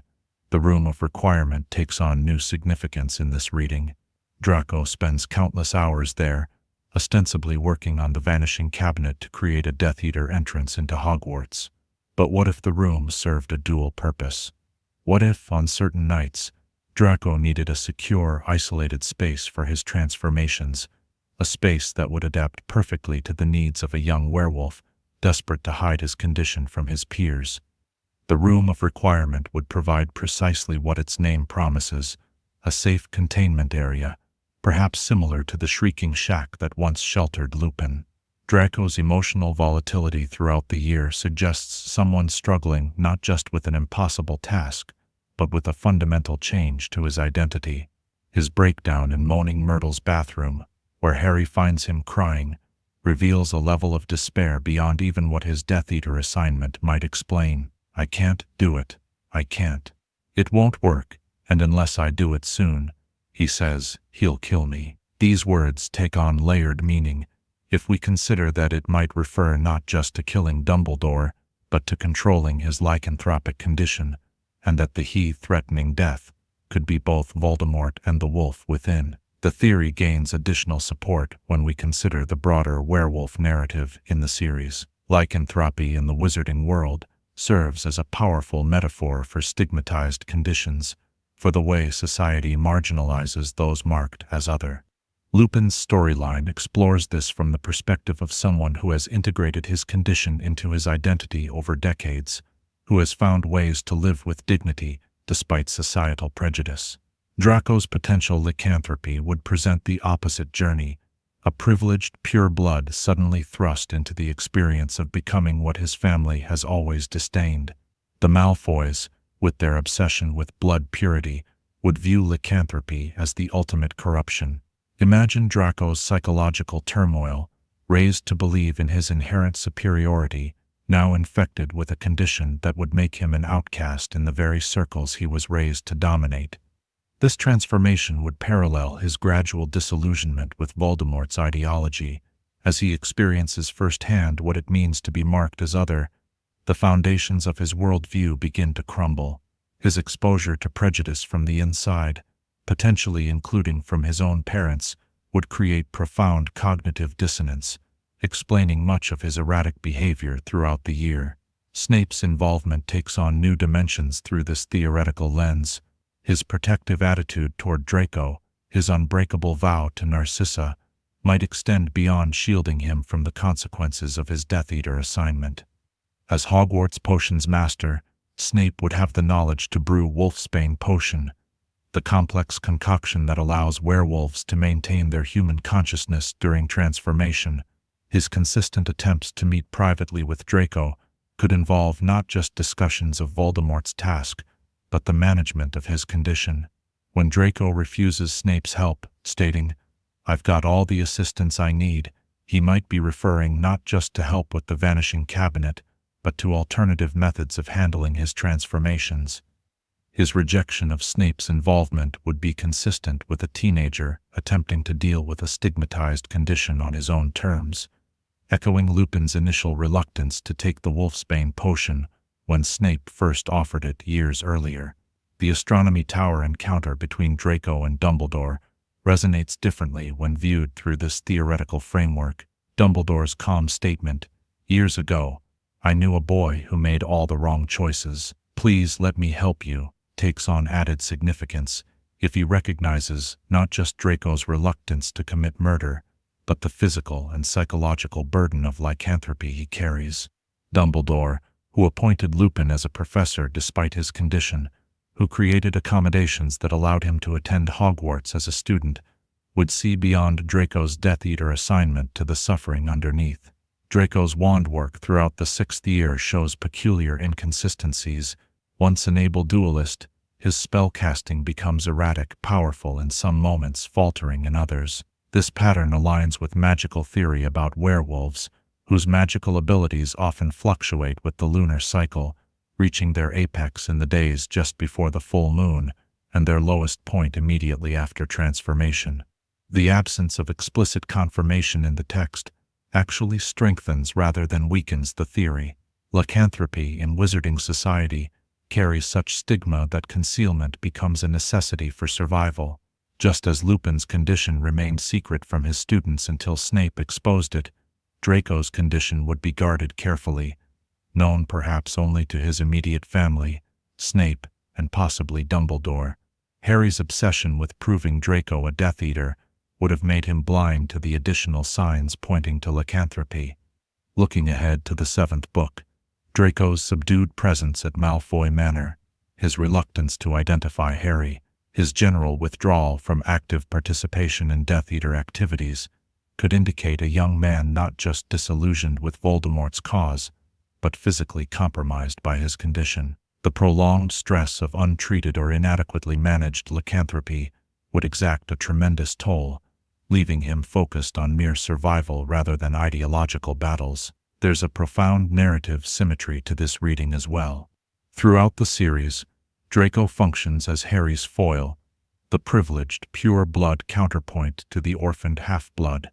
If Draco became a werewolf, this would create yet another mirroring element. Harry carries a piece of Voldemort within him unwillingly, while Draco would carry the wolf. Both boys would be marked by conditions they didn't choose, both fighting internal battles invisible to most of their peers. The werewolf theory also creates interesting connections to Draco's later redemption arc. His experience of being other, of living with fear and stigma, would provide psychological groundwork for his gradual separation from Death Eater ideology. Just as Lupin found acceptance among the Order of the Phoenix despite his condition, Draco might eventually find his way to a more tolerant worldview through the humbling experience of lycanthropy. As for why this significant development remains subtext rather than explicit plot, we might consider the narrative focus of the series. Harry's perspective dominates, and his understanding of Draco remains limited. The story we receive is filtered through Harry's observations, interpretations, and obsessions. Just as he initially misses many clues about Snape's true loyalties, he could easily overlook or misinterpret the signs of Draco's lycanthropy, especially when fixated on proving his Death Eater status. If we accept this theory, even provisionally, it casts the iconic scene in Madame Malkin's robe shop in a new light. When Draco reacts violently to being touched while being fitted for new robes, withdrawal reflects not just Death Eater arrogance, but the physical sensitivity common among newly transformed werewolves, whose skin often remains hypersensitive for days following the full moon. His mother's protective response suggests knowledge of his condition and concern about its discovery. The magical menagerie scene similarly gains new significance. Animals in the wizarding world often detect werewolves even in human form. Cats hiss, dogs growl, owls become agitated. The general disturbance among the animals as the Malfoys pass could indicate more than mere dislike. It could be their instinctual reaction to the predator in their midst. And what of Draco's future beyond Hogwarts? If he indeed carries the werewolf's burden, his adult life would be shaped by this condition in countless ways. Employment would become more challenging. Wizarding society's prejudice against werewolves is well documented through Lupin's struggles. Marriage and family would involve careful decisions about managing his condition while protecting loved ones. These constraints might explain the subdued, sober Draco we glimpse in the epilogue, a man who has learned hard lessons about prejudice from the receiving end. There's a certain poetic justice to Draco Malfoy, who once mocked Hermione with slurs about blood purity, finding himself among the marginalized. The boy who thoughtlessly parroted his father's bigotry would experience firsthand the pain such attitudes inflict. His journey from privileged bully to humbled outcast creates a powerful arc of potential growth through suffering. As our consideration of this theory draws to a close, we're left with questions rather than certainties, as is often the case with the most intriguing literary theories. The text provides suggestive evidence, but no definitive confirmation. The symptoms could be attributed to extreme stress, the timing of disappearances to Death Eater activities, the physical changes to lack of sleep and proper nutrition. Yet the pattern, once observed, creates a compelling alternative reading that enriches our understanding of Draco's journey. As moonlight streams through our window and the night deepens around us, consider this question: what might it mean for a character defined by prejudice to become the very thing he was taught to despise? How might the experience of being other transform someone raised to believe in their inherent superiority? In the silent hours before sleep claims us, perhaps we might reflect on how our own perspectives might change if we were suddenly to find ourselves on the opposite side of the boundaries we have drawn. Chapter 8. The truth about what Dumbledore saw in the mirror of Erised. The deepest desires of our hearts often remain our most closely guarded secrets, known only to ourselves, and perhaps to enchanted mirrors with the power to reflect, not our physical appearance, but the longings we scarcely acknowledge, even in our quietest moments. As the midnight hour approaches, and we find ourselves in that contemplative space between wakefulness and dreams, let us ponder one of the most poignant mysteries of the wizarding world. What did Albus Dumbledore truly see when he gazed into the mirror of Erised? The canonical answer comes from Harry Potter and the Philosopher's Stone, when young Harry, having discovered the mirror's power to show him his lost family, returns to its chamber and finds Dumbledore waiting. When Harry asks what the headmaster sees in the mirror, Dumbledore replies that he sees himself holding a pair of thick woolen socks, a light-hearted deflection, as he explains that people insist on giving him books for Christmas, when what he truly desires is warm footwear. Even as a child reading this exchange, one senses the gentle deception. Dumbledore's answer carries the unmistakable weight of an adult protecting a child from truths too heavy for young shoulders. Harry himself recognizes this, suspecting that Dumbledore hasn't been entirely truthful. But what truth might lie behind the whimsical screen of woolen socks? To unravel this mystery, we must first understand the nature of the mirror of Erised itself. Its inscription, Erist strai eru oit uba kafru oit on wasai, reversed reads, I show not your face but your heart's desire.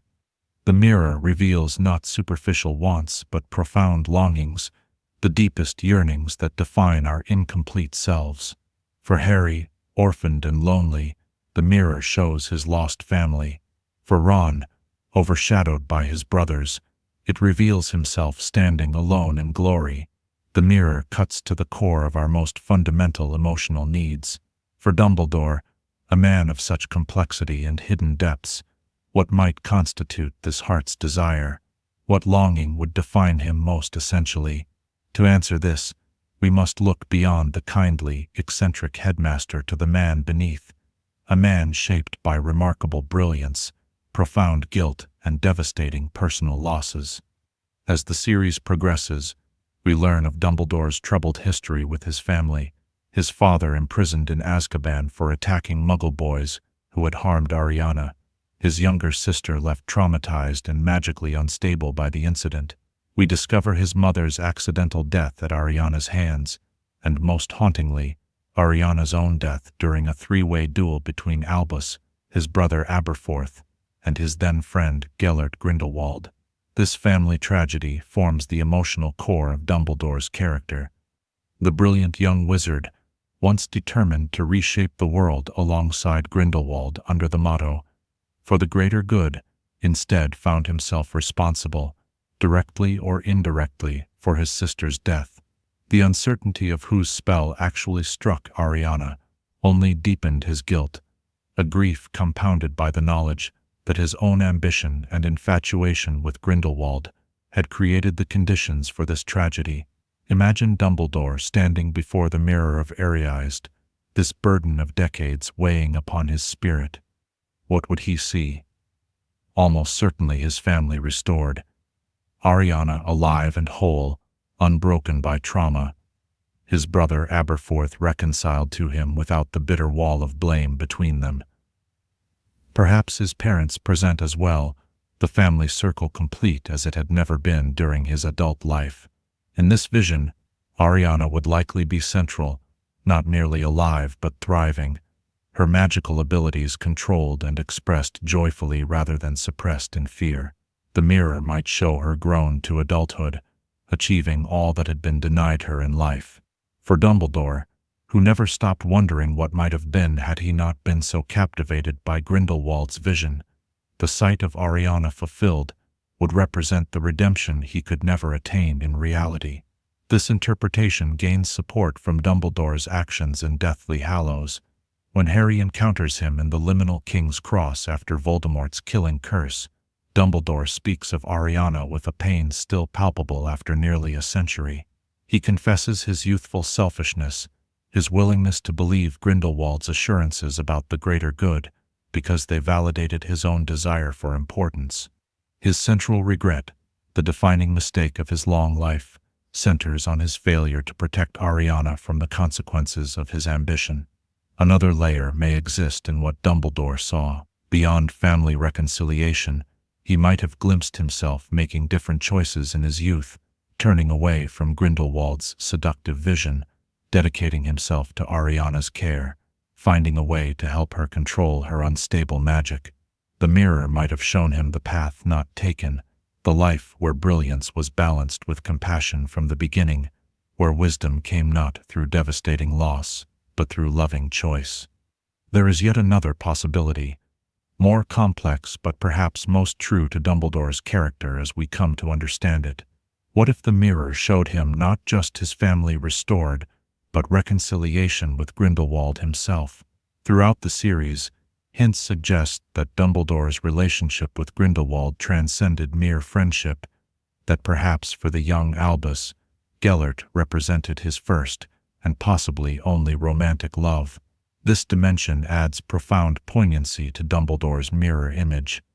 To see not only his family whole, but also the redemption of the man he once loved. Grindelwald turning from darkness, the two of them using their combined brilliance for genuine good rather than power, would represent the fulfillment of every relationship that defined his early life. It would be the undoing of all his most painful losses, the healing of his deepest wounds. The intensity of such a vision explains why Dumbledore warned Harry so earnestly about the mirror's dangers. Men have wasted away before it, entranced by what they have seen, or been driven mad, not knowing if what it shows is real or even possible. These words take on new meaning when we consider what Dumbledore himself might have seen, a complete reversal of his life's central tragedies, a vision so compelling that even his formidable will might not have been able to tear itself away without discipline. This interpretation lends significance to Dumbledore's eventual defeat of Grindelwald in their legendary 1945 duel. By all accounts, Dumbledore delayed this confrontation for years, despite mounting pressure from the wizarding world as Grindelwald's power grew. Was this reluctance merely tactical, Or did it stem from the lingering emotional connection to the man he had once loved, the friend whose actions had contributed to his sister's death? When Dumbledore finally faced Grindelwald, the duel was not just a clash between powerful wizards, but the final resolution of his most complex relationship, a confrontation with both love and guilt, with youthful dreams and their terrible consequences. That he emerged victorious speaks to his moral strength, his willingness to do what was necessary despite personal cost. Yet one imagines that even in victory, part of him might have longed for the redemptive vision the Mirror of Erised would have shown, Grindelwald choosing a different path, their brilliance united for good. Upon deeper reflection, perhaps Dumbledore's mirror image contains something even more profound than family reconciliation or lost love redeemed. Perhaps what he saw was forgiveness from Ariana, from Aberforth, from himself. The burden of guilt he carried throughout his long life, the knowledge that his choices had contributed to his sister's death, formed the emotional bedrock of his character. To see himself forgiven, to witness understanding in the eyes of those he had failed, might represent his truest, deepest desire. This reading aligns with Dumbledore's spiritual journey throughout the series. From the brilliant but arrogant young man captivated by power to the wise elder who understood that love constitutes the greatest magic, Dumbledore's life represents a quest for redemption through service. His dedication to Hogwarts, his protection of Harry, his careful orchestration of Voldemort's defeat, all can be seen as attempts to atone for youthful mistakes, to be worthy of a forgiveness he could never directly request. The socks, then, serve as the perfect misdirection, a whimsical answer that diverts without openly deceiving. They represent comfort, simplicity, ordinary human connection, all the humble values Dumbledore came to cherish after learning the terrible cost of ambition. In selecting this answer for Harry, Dumbledore chooses a truth adjacent to his deeper reality. For surely, after a lifetime of complexity and burden, part of him did long for simplicity. There is something particularly revealing about the specific nature of Dumbledore's deflection. He doesn't claim to see himself achieving some great magical feat or receiving some prestigious honor. Instead, he mentions a modest gift, something that provides basic comfort. Perhaps in this small way, he allows a partial truth to emerge, that after a life of extraordinary achievement and responsibility, he yearns for the ordinary comforts that have largely eluded him. As we approach the culmination of our exploration, we should consider how Dumbledore's unspoken mirror vision might have influenced his guidance of Harry. Knowing the pain of family lost, of love thwarted, of ambition that exacted too high a price, Dumbledore recognized similar patterns forming in Harry's life. His efforts to teach Harry about love's power, about choices defining character more than abilities, about the emptiness of seeking power for its own sake, all reflect lessons learned through his own suffering, lessons the mirror would have illustrated in reverse through their fulfillment.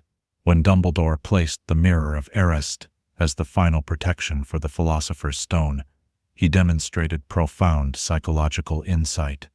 Only someone who wanted to find the stone, but not use it, could retrieve it, a test that perfectly captured the difference between Dumbledore's youthful self, who might have desired the stone's power, and the man he had become, who understood power's limitations.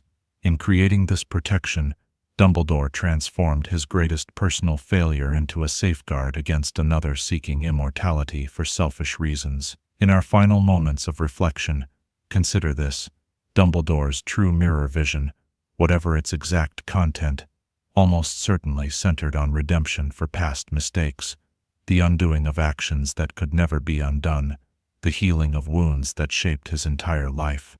The profound sadness that occasionally showed through his twinkling exterior stemmed from knowing that the mirror's vision was, for him, impossible, that some bells cannot be unrung, some consequences cannot be escaped. And yet, through Harry, through his investment in this boy marked by love's protection, Dumbledore found a different kind of redemption, not the literal restoration the mirror would have shown, but a chance to ensure that another orphan, another boy with extraordinary abilities, would choose love over power, connection over dominance. Through Harry, Dumbledore helped create the world he had once dreamed of building with Grindelwald, but with love rather than control at its foundation. As sleep begins to draw near, and this theoretical exploration drifts toward conclusion, I invite you to consider this question. If the mirror of Ares stood before you now, what image might form in its mysterious depths? And like Dumbledore, would you have the wisdom to recognize that no mirror reflection, however beautiful, can substitute for the imperfect but authentic connections we forge in the world as it is, rather than as we wish it might be? Chapter 9. How George Weasley Could See the Straws After Fred's Death. The invisible threads that connect twins run deeper than ordinary familial bonds, creating a unique magic all their own. As the embers of our fire cast gentle shadows across the floor, let us explore one of the most poignant theoretical perspectives in the Harry Potter universe: the possibility that George Weasley gained the ability to see the straws after the death of his twin brother Fred, despite never actually witnessing the moment of his passing. The straws, those skeletal winged horses with their reptilian features and unsettling beauty, are among the most misunderstood magical creatures in the wizarding world. Visible only to those who have witnessed and processed death, they pull the seemingly horseless carriages of Hogwarts and later carry members of Dumbledore's army to the Department of Mysteries. Harry first sees them after witnessing Cedric Diggory's murder, their sudden visibility marking his transition into a deeper understanding of mortality. The canonical rules governing the straw visibility are clear. One must have seen death firsthand, as Luna Lovegood explains. They can only be seen by people who've seen death. This requirement appears straightforward, yet like many aspects of magic, might conceal nuances and exceptions that reveal deeper truths about the nature of perception in the wizarding world. George Weasley did not witness his twin brother's death during the Battle of Hogwarts. The narrative tells us they were fighting separately when the explosion claimed Fred's life. By the strict interpretation of the rules, George should not be able to see Thestrals afterward. Yet this theory suggests that the unique magical and emotional connection between identical twins might transcend the ordinary boundaries of perception.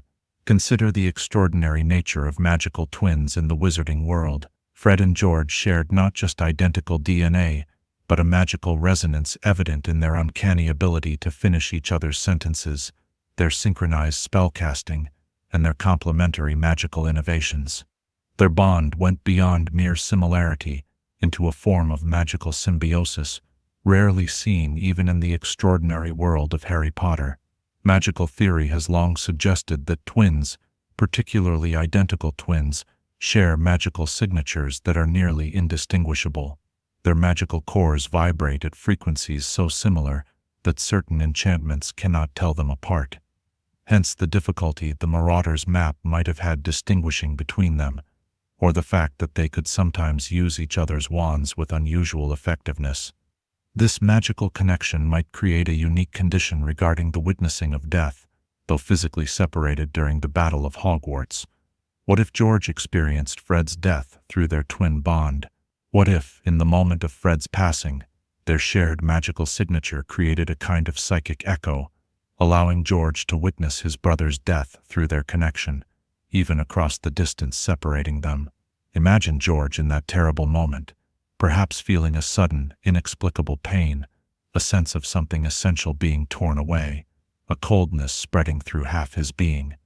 In that instant, through the mysterious magic that connected them since conception, he might have perceived through Fred's eyes, or felt through Fred's senses, as life departed. Not a physical witnessing, but a magical one, no less real for happening on a plane beyond ordinary perception. The evidence for such a connection appears throughout the series in subtle ways. The twins frequently demonstrate an awareness of each other's thoughts and feelings that borders on the telepathic. They coordinate complex magical pranks with minimal verbal communication.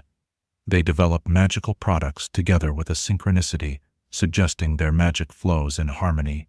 These are not merely the traits of close siblings, but indications of a magical bond that transcends ordinary understanding.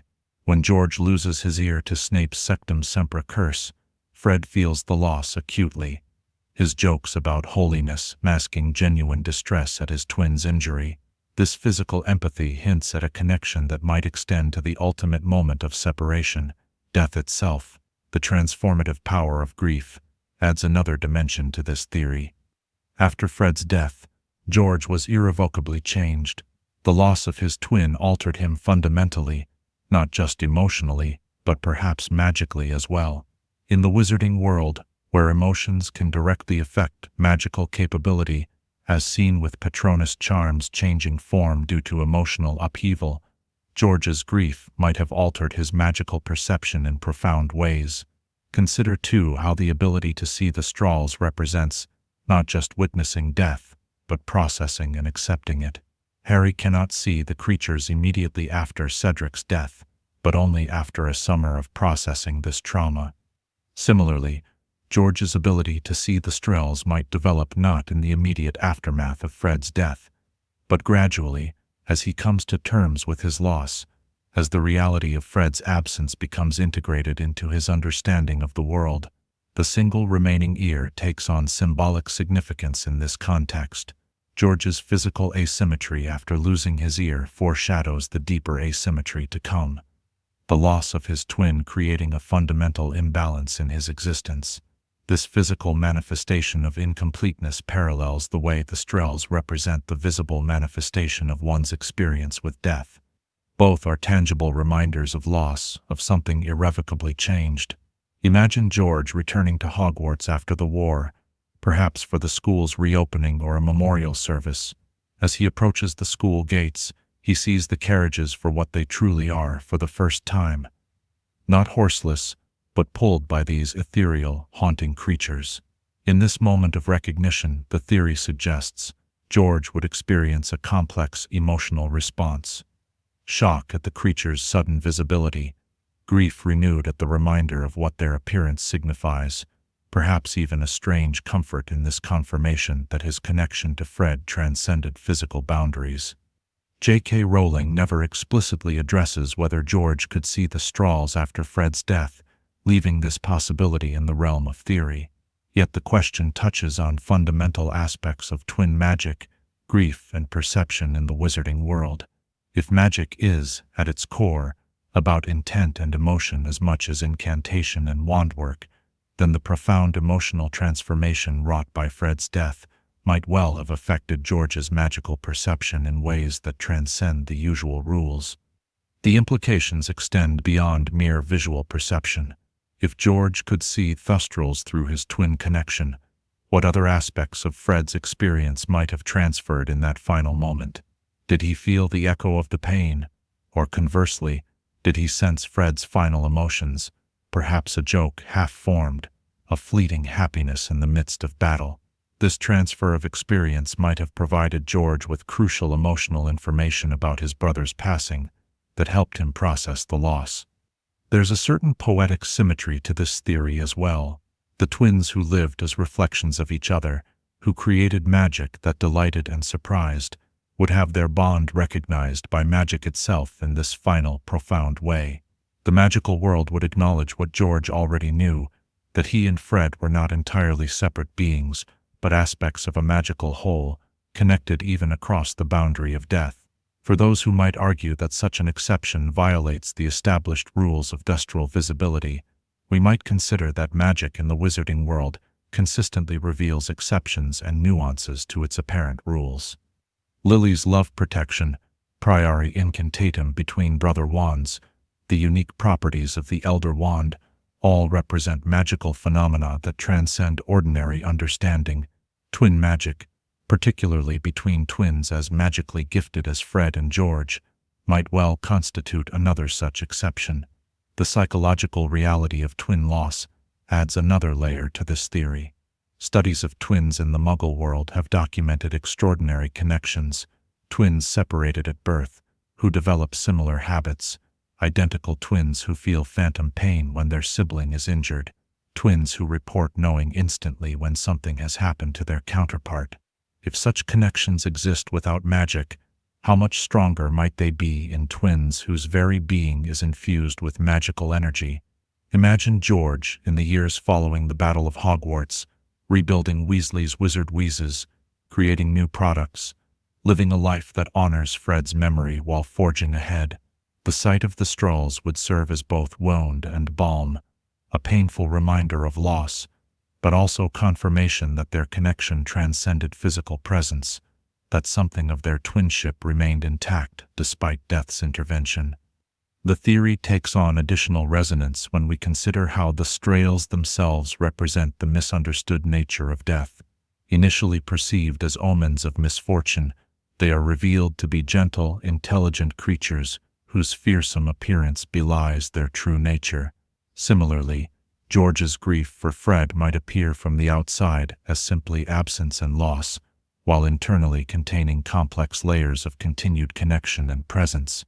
In the ghostly pallor of the Strail light, George might find a strange comfort, a manifestation of the truth he feels in his heart, that death took Fred's physical presence, but could not sever the magical bond between them. Each time he sees these creatures, it would serve as confirmation that some connections are too profound for even death to completely sever. As our exploration of this theory draws to a close, we're left with questions rather than certainties, as is fitting for a possibility that dwells in the spaces between established magical principles. Could George Weasley see Thustrals after Fred's death? The canonical texts don't tell us directly, but in the mysterious realm where twin magic, grief, and magical perception intersect, this theory offers a poignant possibility that honors the depth of their connection. The beauty of this theory lies not in its provability, but in how it illuminates the extraordinary nature of magical twins and the transformative power of grief in the wizarding world. Whether or not George literally saw the Strells, the theory speaks to a truth about his experience, that Fred's death changed his perception fundamentally, allowing him to see aspects of reality that had previously been invisible to him.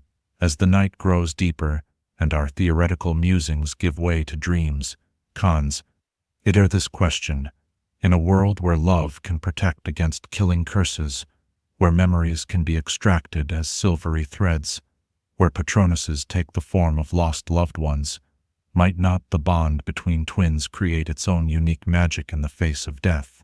And might not that magic manifest in the ability to see creatures that dwell in the boundary between worlds, visible only to those who truly understand that death is not the end of all connections? Chapter 10. Why the Veil is a Gateway Between Worlds. Mysteries deepen as night advances, and none more so than those housed in the aptly named Department of Mysteries.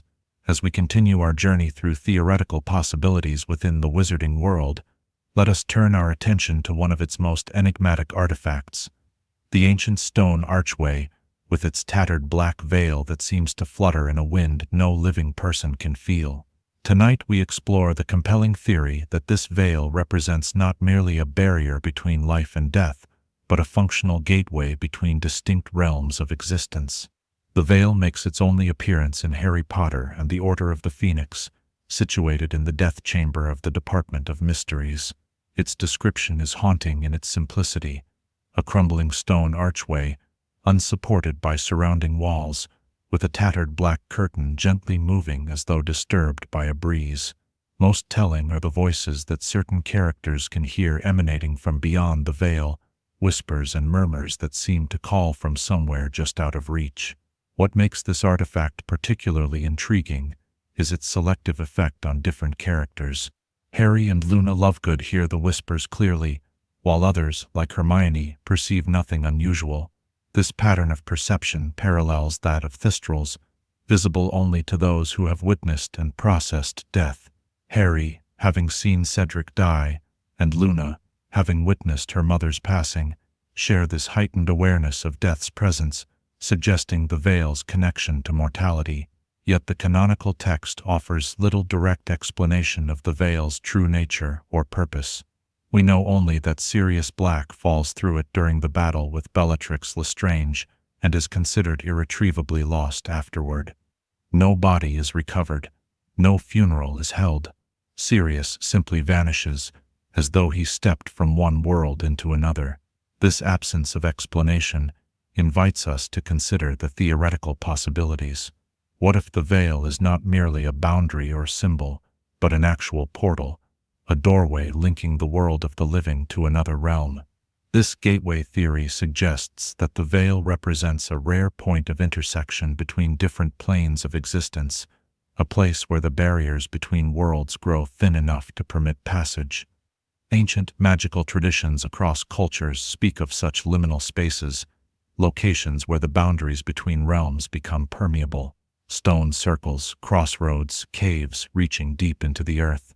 All have been regarded as potential thresholds between worlds. The Department of Mysteries, with its studies of time, space, thought, love, and death, would naturally house such a threshold, preserving it for study and perhaps for its practical applications.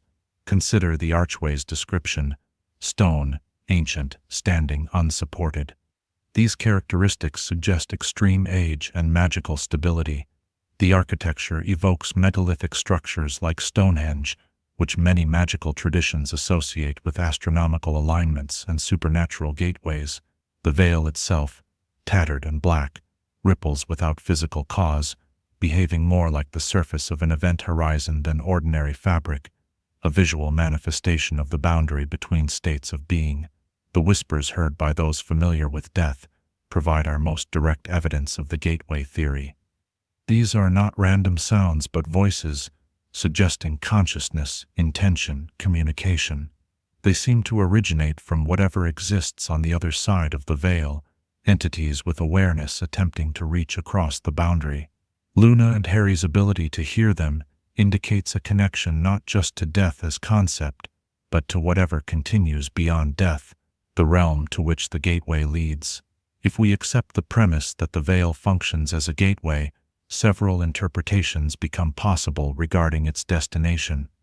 The simplest would be that it leads directly to the afterlife, whatever form that takes in the wizarding world. Sirius, upon passing through, would have entered the realm of the dead, joining James and Lily Potter and all those who had gone before. The voices would be those of the deceased, audible at this rare point of connection between worlds. A more complex interpretation suggests that the veil might lead to an intermediate realm, not the final destination of souls, but a liminal space between life and death.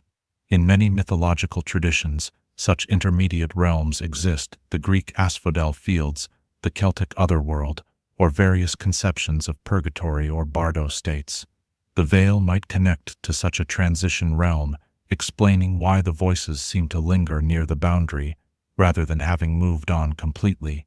Perhaps most intriguing is the possibility that the veil connects not to a traditional afterlife, but to a parallel dimension, a world similar to but distinct from the primary wizarding world. This interpretation draws on modern magical theory about the multiverse, suggesting that death itself might be less an end than a transition between different states of existence. Sirius would not have ceased to exist, but would continue living in a realm governed by different natural laws, perhaps one where the separation between the living and the dead is less absolute. The Department of Mysteries' interest in the veil supports the gateway theory. Why maintain and study a mere symbol? The res. Horses devoted to the death chamber suggest the veil serves some function beyond the metaphorical, perhaps as an object of research into the nature of death itself, or even as a tool for communication with whatever exists beyond our ordinary perception. Consider, too, the historical context suggested by the veil's ancient appearance. The wizarding world contains artifacts of immense age and power: the Deathly Hallows, Hogwarts Castle, certain magical locations like Stonehenge that predate modern magical understanding. The veil might belong to this category of primordial magic, created in an era when the boundaries between worlds were more permeable, when wizards possessed knowledge and abilities since lost to time. The reaction of the unspeakables, those Department of Mysteries researchers who spend their lives studying such phenomena, to Sirius's fall through the veil is telling. There is no rescue attempt, no discussion of retrieval. Their immediate acceptance of his irretrievable status suggests prior knowledge about the veil's function as a one-way passage. This institutional knowledge supports the gateway theory. They understand that Sirius has not merely died, but has physically transitioned to another realm. Lupin's response to Harry's questions about rescuing Sirius provides further support. He doesn't say that Sirius is dead. Precisely, he says that Sirius is gone and won't return. This careful choice of words suggests something more complex than ordinary death, a state of being beyond reach rather than simple non-existence. If the veil is indeed a gateway, why would such a dangerous artifact be kept relatively accessible in the Ministry of Magic? The answer may lie in its intrinsic properties and the difficulty of moving such an ancient magical object. Certain artifacts in the wizarding world seem bound to their locations, their magic intertwined with the surrounding space. The veil's arch, standing unsupported, suggests a magical architecture that defies ordinary physical laws. Such a structure might resist relocation, requiring the Ministry to build its facilities around it rather than moving it to a more secure location. The gateway theory also explains the veil's placement within the Department of Mysteries rather than elsewhere in the Ministry. As a portal between realms, it represents a phenomenon beyond ordinary magical understanding, precisely the sort of boundary-challenging magic that the department exists to study. The Death Chamber would serve as a laboratory for exploring the ultimate magical frontier, the boundary between life and whatever lies beyond. What might exist on the other side of this gateway? The canonical texts offer tantalizing hints, but no definitive answer. The afterlife glimpsed by Harry during his near-death experience at King's Cross suggests a realm of light and clarity, vastly different from the whisper-filled darkness implied by the veil. Perhaps the veil connects not to this final destination, but to an intermediate realm, explaining the sense of the voices being trapped or lingering rather than having moved on completely. Sirius's manner of passing through the veil adds another dimension to our theory. He doesn't simply die and then pass through. His entire physical body transitions through the gateway. This suggests that the veil permits passage of matter as well as spirit, a true physical portal rather than merely a spiritual transition point. Sirius doesn't leave a body behind. He takes his physical form with him into whatever realm lies beyond. This physical aspect of transition raises fascinating questions about the nature of existence beyond the veil. Does Sirius continue in some form of embodied life, rather than as a ghost or pure spirit? The gateway theory would suggest so, that he entered another realm where existence continues in a form at least somewhat recognizable, where consciousness and perhaps even physicality persist in altered states. Certain magical creatures' reactions to the veil provide additional evidence for its function as a gateway. Luna mentions that Thustrals, those creatures intimately connected with death, are drawn to the Department of Mysteries. This attraction suggests they sense something beyond ordinary death, perhaps the active connection to another realm that the gateway provides. The historical context of the veil becomes more significant when we consider ancient wizarding attitudes toward death. The quest to understand and potentially master death recurs throughout magical history, from the creation of the Philosopher's Stone to the development of Horcruxes to the legend of the Deathly Hallows. The veil might represent one of the earliest approaches to this quest, not an attempt to cheat death, but to understand it by creating or discovering a point of transition between realms. If we accept the gateway theory, Sirius's fate takes on new dimensions. Rather than simply dying, he would have transitioned intact into another realm of existence. While still separated from those he loved in the primary wizarding world, he might continue in a form of existence potentially reunited with James and Lily Potter and others who had passed before him. This perspective offers a measure of comfort not present in the interpretation of the veil as simply an instrument of death. For Harry, this distinction might make little practical difference. Sirius remains beyond reach either way. Yet conceptually, it transforms our understanding of what happened in that chamber. Sirius didn't merely die, he journeyed. The distinction speaks to the wizarding world's complex relationship with death, not merely as an ending, but as a transformation, a passage from one state of being to another. The gateway theory aligns with broader themes in the series about the nature of death and its place in the natural order. Voldemort's fear of death and attempt to escape it through Horcruxes represents a fundamental misunderstanding of death's role.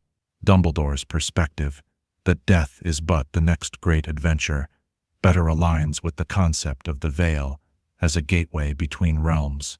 Death becomes not cessation, but transition, not an end but a doorway. As we draw toward the conclusion of this theoretical exploration, consider how the veil, as gateway, recontextualizes Sirius's final moments.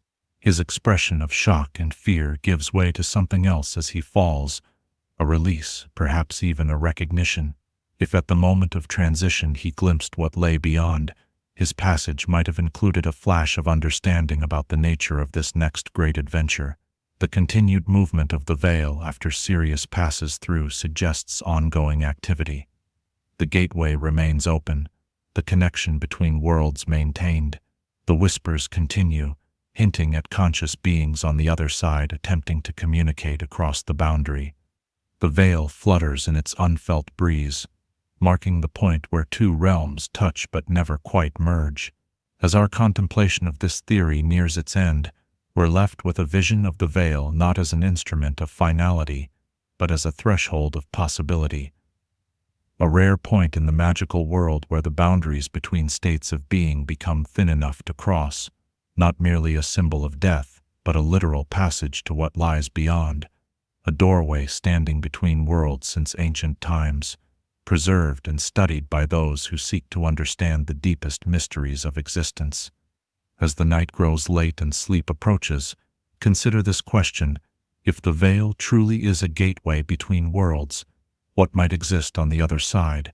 Is it a realm of peace where those who have passed beyond continue in some form of existence, a different dimension operating under its own magical laws, or something beyond our capacity to imagine, a state of being that can only be understood by those who have made the journey through the fluttering black curtain that separates our world from the next great adventure? Chapter 11. How Snape secretly loved both Lily and James. Love, in all its complex forms, often defies our attempts to categorize it neatly. As we delve deeper into the night and our theoretical explorations grow more nuanced, let us consider perhaps the most controversial perspective yet on Severus Snape's emotional life, the possibility that his feelings extended beyond his well-documented love for Lily Evans to encompass James Potter as well, creating a complicated emotional triangle that shaped his actions throughout the series. At first glance, this theory seems to contradict everything we witness of Snape's behavior. His animosity toward James appears absolute, extending even to Harry solely on the basis of the boy's resemblance to his father. Yet human emotions rarely exist in such stark absolutes, and the wizarding world, like our own, contains hidden complexities in the chambers of the heart that may not be immediately apparent. To explore this possibility, we must first acknowledge the canonical foundation of Snape's feelings for Lily. His love for her is perhaps the most thoroughly documented emotional thread in his character arc, from their childhood friendship to his devastation at her death, from his protection of Harry to his final moments when always became the distillation of his lifelong devotion. This aspect of Snape's emotional life is not in question. What this theory proposes is not a replacement of that love, but an addition to it, that alongside his feelings for Lily existed a complicated set of emotions directed toward James Potter, emotions that might have included elements of love, intertwined with the more obvious jealousy, resentment, and antagonism. Consider the psychological concept of reaction formation, a defense mechanism wherein a person expresses feelings that are the opposite of their actual unconscious desires. Could Snape's extravagant hatred of James have masked more complicated emotions? Intense hatred and love share neurological pathways, both create obsession, both dominate thought, both render the object of emotion central to one's existence. The line between these seemingly opposite emotions can be thinner than we might imagine. The origins of such complex feelings might be found in their school days. Before James entered the picture, Snape and Lily shared a close friendship. When James began pursuing Lily, Snape's response went beyond normal jealousy into a consuming fixation. While this is often interpreted simply as possessiveness toward Lily, it might also indicate an inability to process more complicated feelings about James himself. James Potter embodied everything Snape was not: handsome, popular, athletic, wealthy, confident. The conventional reading suggests Snape envied these qualities purely because they attracted Lily. But what if Snape was also drawn to these same qualities? What if his obsessive focus on James stemmed not just from jealousy over Lily, but from an inability to reconcile his own attraction to the very person who tormented him? Their antagonistic relationship contains curious elements that might support this reading.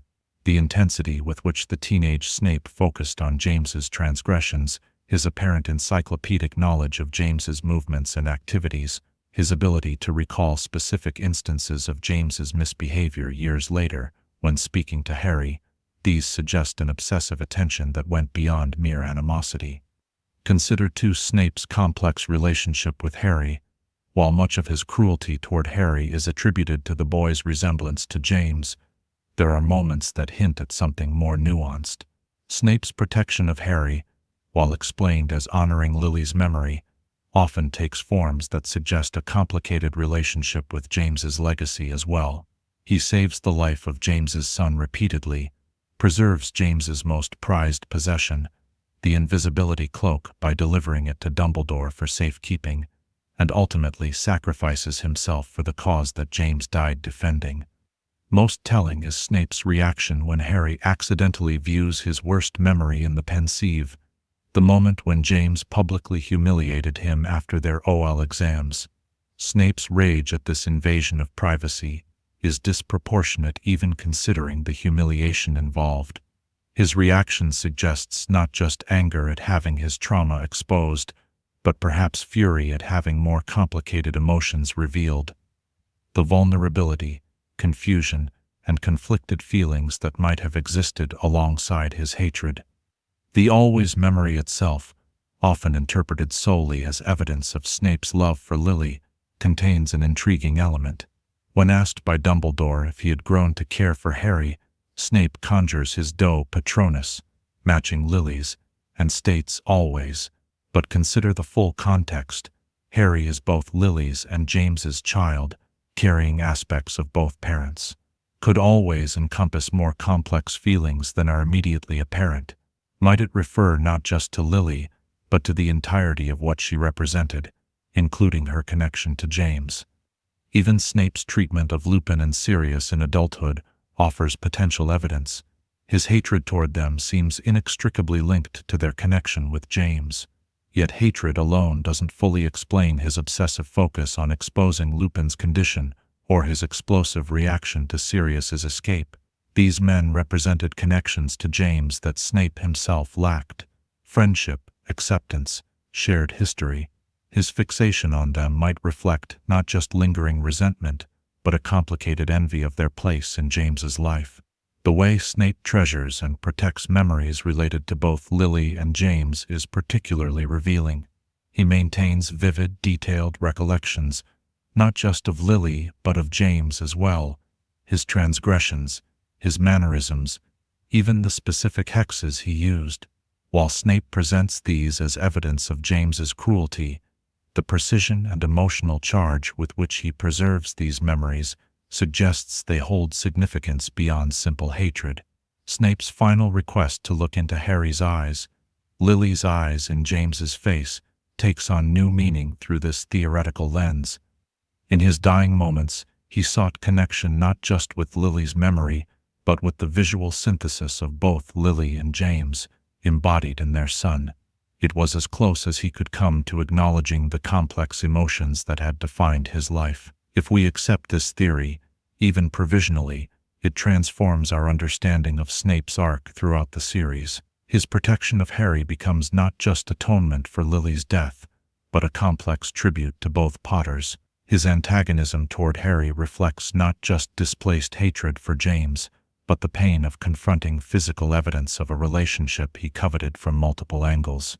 His ultimate sacrifice becomes an act of love with many dimensions, for Lily, for the wizarding world, and perhaps, in some unacknowledged corner of his heart, for James as well.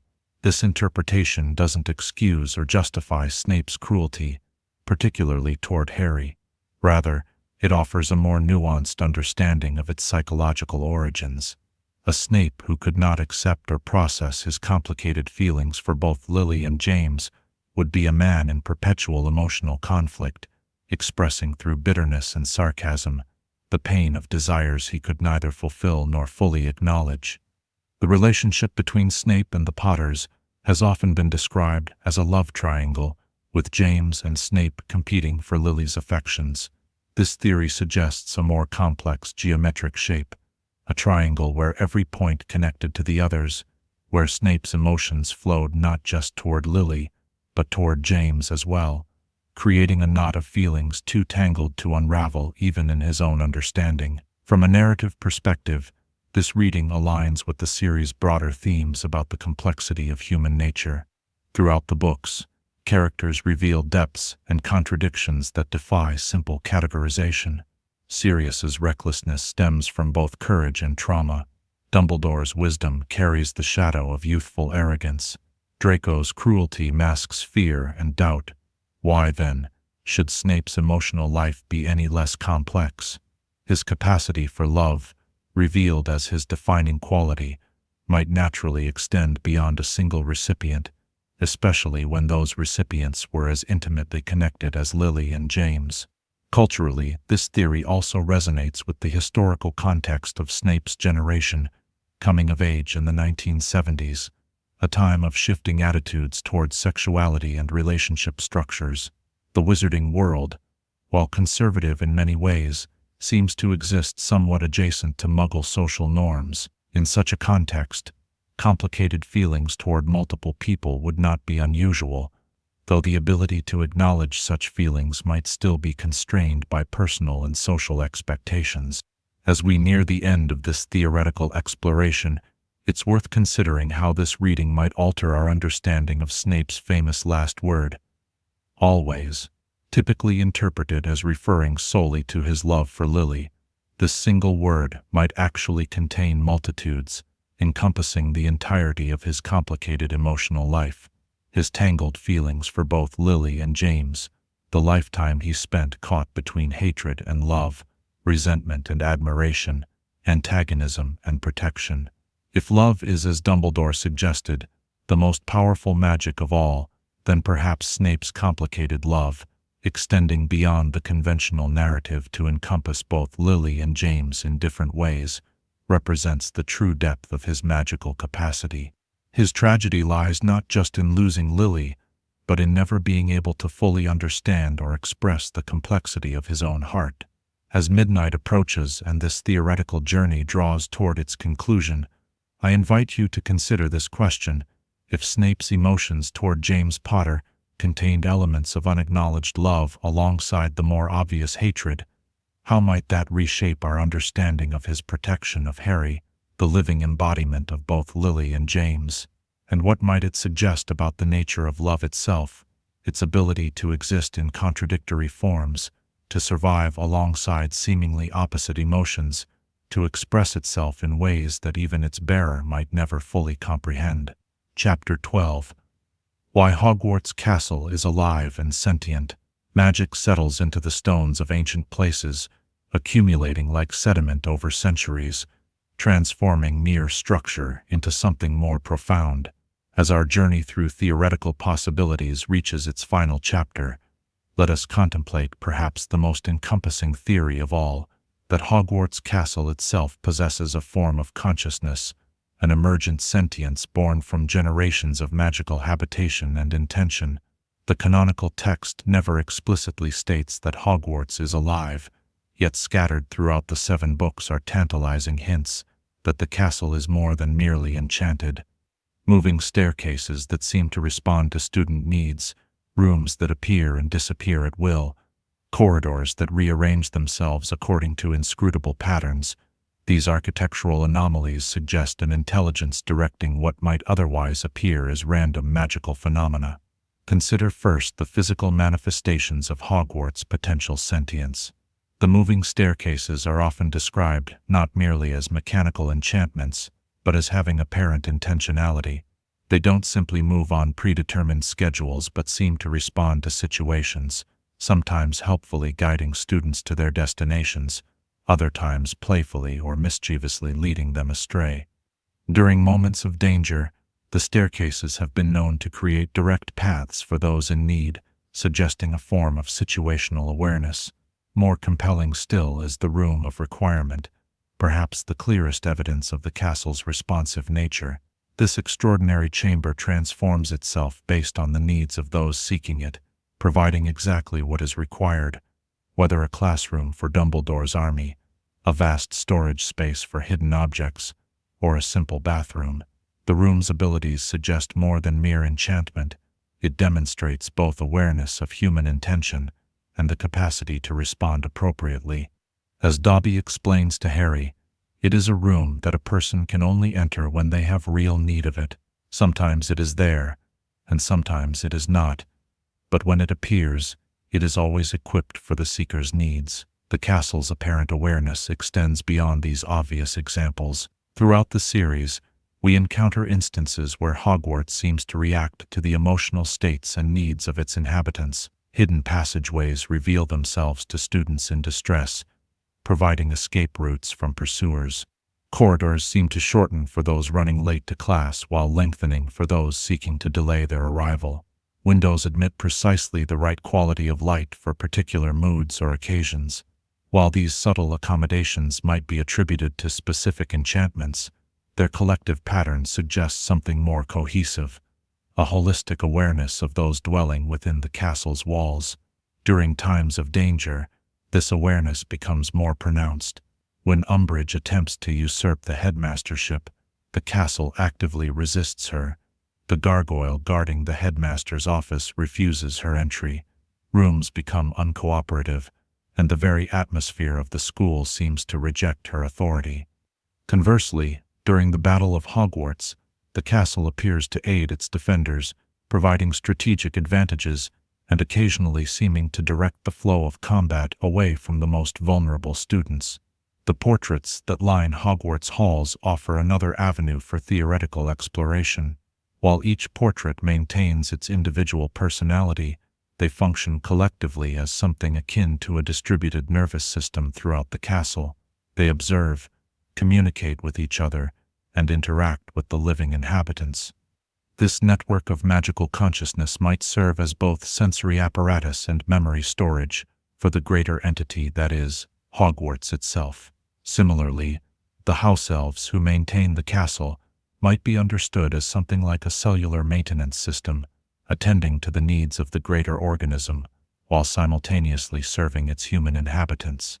Their intimate knowledge of the castle's passages and secrets, their ability to operate within its walls when wizards cannot, suggests a special relationship with the castle itself, perhaps as extensions of its will, or as symbiotic entities evolved to support its existence. The theory of Hogwarts sentience gains further support when we consider its founding.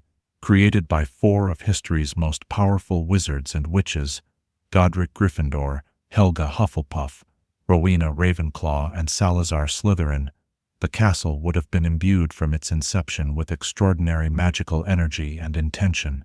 The founders didn't merely construct a building. They created a magical ecosystem designed to nurture young witches and wizards for generations to come. What if, as part of this creation, they intentionally imbued the castle with a form of consciousness? Or perhaps more intriguingly, what if they embedded aspects of their own consciousness into the structure itself? The Sorting Hat, explicitly described as containing the intelligence of all four founders, demonstrates that such a transfer of consciousness into an object was within their magical capabilities. Might not the castle itself contain similar, if more diffuse, echoes of its creators' minds? Even if not initially conscious, Hogwarts might have developed sentience over time through magical accretion. Centuries of spells cast within its walls, of magical creatures dwelling in its grounds, of emotional and intellectual energy expended by generations of students and teachers. All this magical residue could have gradually coalesced into something approaching consciousness. Just as a coral reef develops from the accumulated structures of countless tiny organisms, Hogwarts sentience might have emerged from the accumulated magic of countless wizarding lives. This theory of emergent magical consciousness aligns with what we know of magical theory in the wizarding world. Certain locations, the Room of Requirement, the Chamber of Secrets, the Come-and-Go Room, another name for the Room of Requirement, demonstrate that spaces can develop specialized magical properties based on the intentions of their creators and users. Extending this principle to the entire castle requires only a quantitative, not qualitative, leap of theoretical understanding. The way Hogwarts responds to its headmasters provides particularly compelling evidence. The headmaster's office recognizes the legitimate authority appointed by the school governors, as demonstrated when it denied Umbridge access, but admitted McGonagall during the transitional period following Dumbledore's death. This suggests an understanding of legitimate authority beyond simple magical passwords, an ability to distinguish between rightful and wrongful claims to leadership. Moreover, the castle seems to form unique relationships with each headmaster. Dumbledore's intimate knowledge of Hogwarts secrets went beyond what could be explained by mere long residence. He appeared to communicate with the castle in some fundamental way, understanding its patterns, and occasionally speaking of it as one might of a temperamental friend. "Hogwarts is not always logical," he once remarked. A curious choice of words, if describing merely an enchanted building rather than an entity with its own peculiar form of intelligence.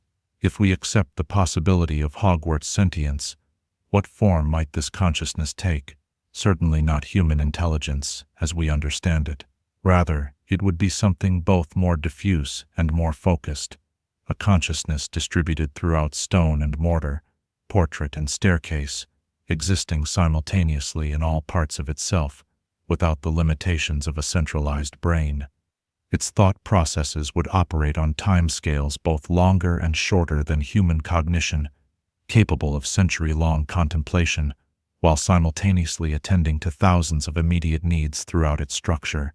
Its primary purpose, established by the founders, would remain the nurturing and protection of magical education. This core directive would shape its interactions with inhabitants, creating an environment conducive to learning, adapting to educational needs, and preserving the safety of students when possible. This purpose-driven consciousness might explain why the castle seems most responsive during moments of genuine need or danger. The theory gains additional support from considering magical precedents in the wizarding world. If hats can think, diaries can possess, and photographs can capture personality, why could a castle not develop its own form of awareness? Magic in the Potter universe consistently blurs the boundaries between object and consciousness, between the animate and inanimate. Hogwarts, saturated with more concentrated magic than perhaps any other location in Britain, would be the most likely candidate for such a transcendence of ordinary categories. Consider how Hogwarts' apparent sentience manifests during key moments in the series.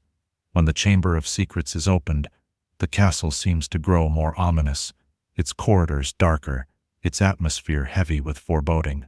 When Umbridge establishes her inquisitorial squad, previously reliable secret passages suddenly become exposed or sealed. During the final battle, the castle appears to arrange itself to funnel Death Eaters into areas where they can be more effectively countered by defenders. These responses suggest not merely enchantments but situational adaptation, the castle perceiving threats and responding accordingly. While individual magical defenses might explain some of these phenomena, their coordination and apparent purposefulness hint at a central organizing intelligence guiding these responses toward coherent goals. The Marauder's map offers an intriguing perspective on this theory. The map shows not just the physical layout of Hogwarts, but its current configuration, tracking the movement of staircases, the appearance of rooms, the shifting of corridors. This suggests that even the castle's most mutable aspects follow discernible patterns that can be mapped and predicted. What the Marauders may have discovered was not just architecture, but the behavioral patterns of a sentient entity, the personality of Hogwarts expressed through its physical transformations.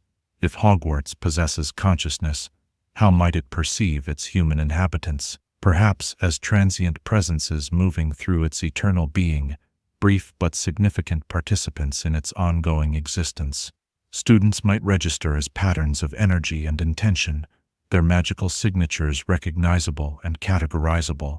The castle might feel particular affinity for those who engage deeply with its nature, explorers like the marauders who mapped its secrets, house elves who tend to its needs, headmasters who form symbiotic relationships with its consciousness. This perception might explain why certain students seem to develop special relationships with the castle. Harry, whose destiny is so intertwined with Hogwarts, often finds the castle particularly responsive to his needs, providing the room of requirement, opening passages at crucial moments, even seeming to guide him toward important discoveries like the Mirror of Erisazd and the entrance to the Chamber of Secrets. Rather than mere coincidence or plot convenience, these moments might represent the castle's recognition of Harry's central importance to its own continued existence. The ghosts of Hogwarts add another dimension to this theory. Each house has its specific ghost, and other spirits like Moaning Myrtle and Peeves have attachments to particular locations within the castle. What if these spirits are not merely haunting Hogwarts, but have become integrated aspects of its distributed consciousness? Their individual personalities remain distinct, yet they function collectively as part of the castle's awareness, monitoring different areas, conveying information, maintaining continuity between generations of students. Peeves the poltergeist deserves special consideration in this context. Unlike the ghosts, Peeves is not a deceased human but a manifestation of magical mischief born, according to wizarding lore, from the accumulated high spirits and mischievous energy of countless students. If Peeves could emerge from concentrated student energy, might not Hogwarts consciousness have emerged similarly from the accumulated magical energy of all who have dwelled within it? Peeves might represent not an anomaly, but a smaller-scale example of the same process that gave Hogwarts itself a form of life. The castle's relationship with the surrounding grounds further supports the theory of its sentience. The boundaries between Hogwarts and the Forbidden Forest seem variable, sometimes placing the forest at a safe distance, other times allowing it to press ominously close to the castle walls. The lake similarly seems to adjust its proximity and accessibility based on circumstances, welcoming during the Triwizard Tournament, forbidding at other times. These fluid boundaries suggest negotiated relationships between magical territories rather than fixed geographical positions. As we near the conclusion of this theoretical exploration, consider the implications of Hogwarts' potential sentience for the broader themes of the series. The wizarding world consistently blurs the boundaries between the animate and inanimate, between different forms of consciousness and existence. Sentient portraits, ghosts with agency, thinking hats, and responsive wands all suggest a spectrum of consciousness rather than a binary distinction between the living and the non-living. Hogwarts, in this reading, represents the ultimate expression of this theme, architecture transformed through magical saturation into something approaching life. Neither fully object nor fully being, it exists in the liminal space between categories, demonstrating the transformative power of magic to transcend ordinary distinctions. This theory recasts many familiar aspects of the series in a new light. The castle's famous words, Draco dormiens, nunquam titilandus, disa, never tickle a sleeping dragon, take on new significance if we understand Hogwarts itself as a dragon-like entity, ancient and powerful, benevolent when respected, but potentially dangerous when provoked. The deep affection many characters express for Hogwarts becomes not mere nostalgia for a place, but recognition of a relationship with a quasi-being that shaped their development. Most poignantly, Dumbledore's statement that help will always be given at Hogwarts to those who ask for it might be understood not as a philosophical position, but as an observation about the castle's nature, its fundamental drive to protect and nurture those within its walls, its capacity to respond to genuine need with whatever resources it can muster.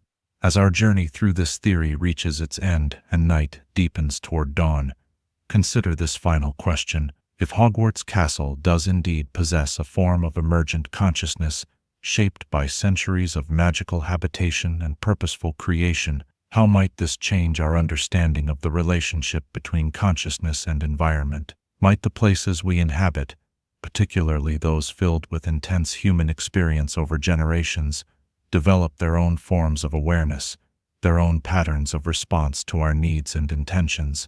And in a world increasingly dominated by technology and artificial intelligence, what might the ancient, organic consciousness of Hogwarts teach us about the different forms that sentience might take when magic, or its technological equivalents, allows for the transcendence of ordinary boundaries between the living and the merely existing?